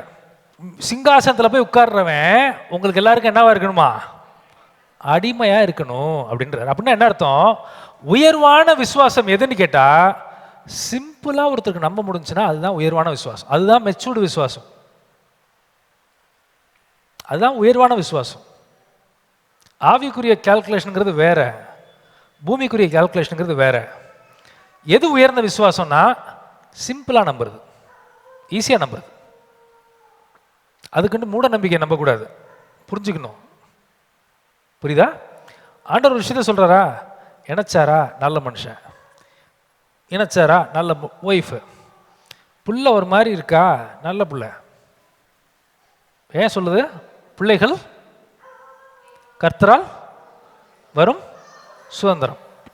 கெட்ட குமாரன் சொல்கிறோம்ல, ஏதாவது ஒரு பிள்ளை ஃபெயில் ஆகி அப்பா கிட்ட வந்து, என் பிள்ளையா நீங்கள் ஏற்றுக்காதீங்க, என்னை வேலைக்காரனா ஏற்றிருக்கான்னு ஒரே ஒரு பிள்ளை நீங்கள் சொல்லி பார்த்துருக்கீங்க? அவன் சொன்னான், ஃபஸ்ட்டு பையன் நல்ல பையனா செகண்ட் பையன் நல்ல பையனான்னு கேட்டால் என்னை கேட்டால் ஃபார் பெட்ருவேன். பரலோகத்துக்கு போனால் இவன் வேறு இடத்துல இருந்திருப்பான். ஏதாவது ஒரு பிள்ளை நீங்கள் சொல்லி பார்த்துருக்கீங்க, அப்பா விட்டு ஓடிருச்சு, அப்பா நான் பிள்ளையா இருக்கணும்னு விரும்பல, அவன் வீட்டில் வேலைக்காரனாக இருக்கேன்னு சொல்ல முடியுமா? அது நீங்கள் சொல்லுவீங்களா? வருமா வாயி? அவன்லாம் வேற லெவலு, அவன் தடுமாறிட்டான் நடுவில். அவன்கிட்ட இருந்து தாழ்மை நீங்கள் எங்கே பார்க்க முடியும்? விசுவாசம்னா என்னன்னு பார்த்தோம். அதுக்கடுத்தது பூமிக்குரிய வாழ்க்கையோ ஆவிக்குரிய வாழ்க்கையோ நம்பிக்கை இல்லாத மனுஷன் உலகத்தில் வாழ முடியாது. விசுவாசம்னா என்னன்னு பார்த்தோம். கண்ணுக்கு தெரியாத நம்புறது தான் விசுவாசம். அதுக்கப்புறம் ஏன் நம்பிக்கை இல்லாமல் ஆண்டவரால் வேலை செய்ய முடியாது? நம்புறீங்கன்னா நீங்கள் ஏற்றுக்கிறீங்க, நம்பலைன்னா நீங்கள் என்ன பண்ணுறீங்க? உதாசீனம் அப்படி தள்ளிடுறீங்கன்னு அர்த்தம். அடுத்தது என்ன பார்த்தோம்? ஆண்டவர் என்ன பெரியான வாக்குத்தை தான் உங்களுக்கு கொடுத்துருக்கலாம், அது உங்கள் வாழ்க்கையில் நடக்கணும்னா பெரிய தீர்க்கதரிசி வந்து உங்ககிட்ட பேசியிருந்தாலும் நீங்கள் செய்ய வேண்டியதை செஞ்சால் தான் அது என்ன ஆகும்? நடக்கும். இல்லாட்டி நடக்காது. திரும்ப சொல்கிறேன், உன்னதமான தீர்க்கதரிசி மோசே மாதிரி ஒரு ஆள் உங்கள்கிட்ட வந்து பேசி சத்தியம் பண்ணாலும் என்ன பண்ணாது? நீ நம்பலை, அதுக்கு செய்ய வேண்டியதை செய்யலைன்னா நடக்காது. மூட நம்பிக்கைக்கு போயிடாதீங்க. கர்த்தர் சொன்னார், நீ என்ன பண்ண? ஒன்றும் பண்ணல, அப்போ நடக்காது. ரைட்? அதை பார்த்தோம். அதுக்கடுத்தது பிசாசை நம்புனா, பிசாசு பிளான் பண்ணதை உன் வாழ்க்கையில் என்ன பண்ணும்? நடக்கும். ஜோசியக்காரனை போய் பார்த்தா நடக்கும். சாபம் வரும், வராதுன்னு நான் சொல்ல மாட்டேன். நீங்கள் போய் பிசாசை பார்த்ததுக்கு காட் என்ன செய்வார்? இங்கே காட் ஒன்றுமே செய்ய முடியாது. திரும்ப சொல்கிறேன், ஆண்டவர் அருவருக்கிற ஒரு சின்லாம் பார்த்தீங்கன்னா தெரியாமல் இவங்க பண்ணிகிட்டு இருக்காங்க. இந்த சூனியம் பண்ணுறது, ஏவல் பண்ணுறது, இவனுக்கு வர்ற நியாய தீர்ப்புங்கிறது கொடுமையாக இருக்கும். தெரிஞ்சு பண்ணுறான்னு தெரியாமல் பண்ணுறான், அதெல்லாம் ரெண்டாவது பிரச்சனை. மனம் திரும்பாமல் மட்டும் இவங்க போனாங்கன்னா தொலைஞ்சாங்க. நான் எதுக்கு இதை சொல்கிறேன்னா, நீங்கள் போய் இந்த ஜோசியக்காரன், இந்த இவன் அந்த கையை பார்த்து சொல்கிறவன், இவன்கிட்ட போய் நின்னீங்கன்னா தாராளமாக உன் வாழ்க்கையில் சாபம் வரும். ஏன்னா நீங்கள் ஏற்றுக்கிறீங்க. பிசாசை ஏதேனில் ஏற்றுக்கிட்டாங்க ஜனங்கள், கடவுளை ரிஜெக்ட் பண்ணாங்க. கடவுள் சொன்னதை நம்பலை, பிசாசு சொன்னதை நம்பினாங்க. அவருக்கு கீழ்ப்படியில, இவனுக்கு கீழ்ப்படிச்சாங்க. வெளியில் சாபம் வரும். இதுக்கு ஆண்டவர் ஒன்றுமே செய்ய முடியாது. ரைட்டா? கிராமத்தில் இருக்கிறோம், பக்கத்தில் இருக்க பாட்டி ஏதாச்சும் ஒன்று சொல்லும், அங்கே போய் கேட்கலான்னு சொல்லுவோம். போய் கேட்க வேணான்னு நான் சொல்லலை, தெரிஞ்சுக்கிட்டு போய் கேளு, கட்டாயமாக சாபம் வரும். ரைட்டா? மறந்துடாதீங்க, மறக்காதீங்க. அடுத்தது ஆவிக்குரிய வே ஆஃப் கம்யூனிகேஷன், ஆவிக்குரிய மொழி விசுவாசம். ஆவிக்குரிய மொழி என்னது? விசுவாசம். ஆண்டவரை தொட்டா சரியாகும் நம்பினா, சூழ்நிலையை கண்டு மோசமாக இருக்கு, தொட்டா நான் சரியாகும், நடந்துச்சு. அதுக்கடுத்து கடைசி சொன்னோம், பார்க்காம கடவுளை நம்புறவன் இன்னும் ஆசீர்வதிக்கப்பட்டவனா? எப்படின்னா, ஆவியினால நம்புவான். ஆவியானவர் நம்மளுக்கு வேணும். ஆவியானவர் இருந்தால் மட்டும் போதும். விசுவாசமும் ஆவியும் சேர்ந்ததுன்னா நீங்கள் எதை வேணாலும் ஜெயிக்கலாம். எரிகோ கோட்டையை கூட வீழ்த்தலாம், ஜலப்பிரளயத்தில் தப்பிக்கலாம், செங்கடலை பிளக்கலாம். ஆவியினால் ஆகும், பலத்தினாலும் அல்ல, பராக்கிரமத்தினாலும் அல்ல, ஆவியினால். கடைசி பாயிண்ட் என்ன பார்த்தோம்? Simple belief is the highest belief. Simple belief is the matured belief. முதிர்ச்சி அடைந்த விசுவாசம் எது என்றால், இயல்பாக நம்புவது, ஈஸியாக நம்புவது, எளிமையாக நம்புவது. இதுதான் உயர்ந்த விசுவாசம். இதுக்கு தான் உங்களுக்கு ஞாபகம் வச்சிருக்காரு. இதெல்லாம் யோசிச்சு பாருங்க. இது எல்லாம் ஆண்டவர் சொல்லி கொடுத்ததை மட்டும் நான் சொல்லியிருக்கேன். வச்சு யோசிச்சு பாருங்க, ஆண்டவர் இன்னும் நிறைய பேசுவார். எல்லாரும் எழுந்து நின்று ஆண்டவருடைய சமூகத்தை நோக்கி பார்ப்போம்பா. எங்கள் அன்பு பரிசுத்த பிதாவே, இந்த நல்ல வேலைக்காக உங்களுக்கு நன்றி செலுத்துகிறோம். உங்களுடைய வார்த்தைகளில் அநேக பொக்கிஷங்களை எங்களை விலைக்கு காமிச்சிங்க சுவாமி. ஒருவேளை நாங்கள் இதுக்கு தகுதியானவர்களான்னு கேட்டால் இல்லை. உங்களுடைய வார்த்தையில் இருக்கிற அநேக காரியங்களை வெளிப்படுத்தி ஒரு ஒரு எங்களை மாதிரி அப்ரோச்சமான ஆளுகளுக்கு நீங்கள் பேசுனீங்க. அதற்காக உங்கள் நன்றி செலுத்துகிறோம். வார்த்தையில் மட்டும் இல்லை சுவாமி, உங்களுடைய ஆவியினாலையும் எங்களை சந்திச்சிங்க. அதற்காக நம்ம துதிக்கிறோம், சோதரிக்கிறோம். உங்களுடைய பிள்ளைகளுடைய இருதயத்தில் நீங்கள் பேசுங்க. யார் யாருக்கு எந்தெந்த குறிப்புகள் முக்கியமான காரியங்களோ உங்களுடைய பிள்ளைகளுடைய இருதயத்தில் நீங்கள் பேசுங்க. விசுவாசம் இல்லாத விசுவாசிகளாக இல்லாமல் விசுவாசிக்கக்கூடிய விசுவாசிகளாக இருக்க எங்களுக்கு உதவி செய்யுங்க. ஆவிக்குரிய வாழ்க்கையிலும் சரி, பூமிக்குரிய வாழ்க்கையிலும் சரி, இயல்பான விசுவாசிகளாக எங்களை மாற்றுங்க. உங்களுடைய சித்தத்தை செய்து முடிக்க எங்களுக்கு உதவி செய்யுங்க. உங்களுடைய வார்த்தை கீழ்ப்படுகிறதுக்கு எங்களுக்கு உதவி செய்யுங்க. பிசாசினுடைய வார்த்தையை நம்பாமல் உம்முடைய வார்த்தைகளை நம்ப எங்களுக்கு உதவி செய்வீராக. உங்களுடைய கிருபை எங்கள் மத்தியிலே அசைவாடட்டும். தேவ வல்லமை சூழ்ந்து கொள்ளட்டும். வந்திருக்கிற ஒவ்வொருவரையும் பேர் பேராக ஆசீர்வதிப்பீராக. இந்த ஊழியத்துக்கு உதவி செய்கிற ஒவ்வொருவரையும் நீங்கள் ஆசீர்வதிப்பீராக சுவாமி. சிறிதோ பெரிதோ என்ன செஞ்சாங்கனாலும் அவங்க தாழ்மையாக செய்யும் பட்சத்தில் அவங்களுக்கு ஏற்ற உதவிகளை நீங்கள் செய்ய வேண்டுமா நான் க்ஷமிக்கிறேன். கர்த்தர் கூடி வந்திருக்க ஒவ்வொருவரையும் ஆசீர்வதிங்க. புதிய மாதத்துக்குள்ளாக நாங்கள் கால் எடுத்து வைக்கிறோம் சுவாமி. உங்களுடைய கிருபை எங்கள் மத்தியிலே இருக்கட்டும். நீங்கள் ஒரு குடும்பத்திற்கு தகப்பனாக இருந்து அந்த பிள்ளைகளை பாதுகாக்கிறது போல வந்திருக்கிற ஒவ்வொருவருடைய குடும்பத்தையும் நீங்கள் பாதுகாருங்க. தேவைகள் சந்திக்கப்படட்டும். ஒருவேளை கிறிஸ்மஸ் வருது, உங்கள் தேவைகளுக்கு என்ன செய்வோன்னு கலங்கி நிற்கிற உங்களுடைய பிள்ளைகளை சந்திங்க. அவங்க விரும்புகிற அத்தனையும் நீங்கள் வாய்க்க செய்யுங்க. இந்த மாதத்தில் அவங்க ஒரு வித்தியாசத்தை நீங்கள் செயல்படுகிறீங்கிற அந்த அந்த அந்த அந்த ரியாலிட்டியை, அந்த சத்தியத்தை உணர்ந்து கொள்ள நீங்கள் உதவி செய்யுங்க. மாம்சமான யாவருக்கும் ஆகாரம் கொடுக்குற தேவன் ஆகாரத்துக்கு குறைவில்லாமல் ஒவ்வொருவரையும் நீங்கள் போஷிங்க. காக்கா பட்சிகளுக்கே தேவன் நீங்கள் பலன் சாப்பாடு கொடுக்குறீங்க சுவாமி. உங்களுடைய பிள்ளைகளை போதுமான அளவுக்கு, ஏன் போதுமானதுக்கு மேலாக ஆசீர்வதிக்க உம்மால் ஆகும். அந்த ஆசீர்வாதத்தினால் நிரப்புங்க. உன் கையின் பிரயாசத்தை சாப்பிடுவாய், ஆசீர்வாதமும் பாக்கியம் உண்டாயிருக்குங்கிற வசனம் ஒவ்வொருவருடைய வாழ்க்கையிலும் நிறைவேறட்டும். கர்த்தருடைய கிருபை இருக்கட்டும். சத்தியத்திலே நடக்க உதவி செய்யுங்க. மனதில் குழப்பத்தில் இருக்கிற உங்களுடைய பிள்ளைகளை தொடுங்க. குழப்பங்கள் எல்லாம் மாறி போட்டும். ஒரு பெரிய பலன் உண்டாகட்டும். பெரிய ஒரு வைராக்கியம் உண்டாகட்டும்.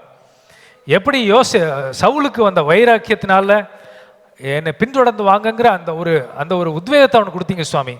அந்த உத்வேகத்தில் அவங்க நடக்க உதவி செய்யுங்க. சோர்ந்து போகாமல் நீங்கள் பாதுகாருங்க, வழி நடத்துங்க, ஆசீர்வதிங்க. இயேசு கிறிஸ்துவின் ஈடு நேற்று நாமத்தினால் எங்கள் ஜெபங்களை எல்லாம் ஏறெடுக்கிறோம். எங்கள் ஜீவனுள்ள நல்ல பிதாவே, ஆமென். பிதாவான ஆகிய தேவனுடைய அன்பும் இயேசு கிறிஸ்துவனுடைய கிருபையும் பரிசுத்த ஆவியினுடைய ஐக்கியமும் இந்த நாள் முதற்கொண்டு வருகிற வாரங்கள், வருகிற மாதங்களில் உங்கள் அனைவரோடும் இருக்க வேண்டும் என்று இயேசுவின் நாமத்தினாலே உங்களை நான் ஆசீர்வதிக்கிறேன். ஆமென், ஆமென்.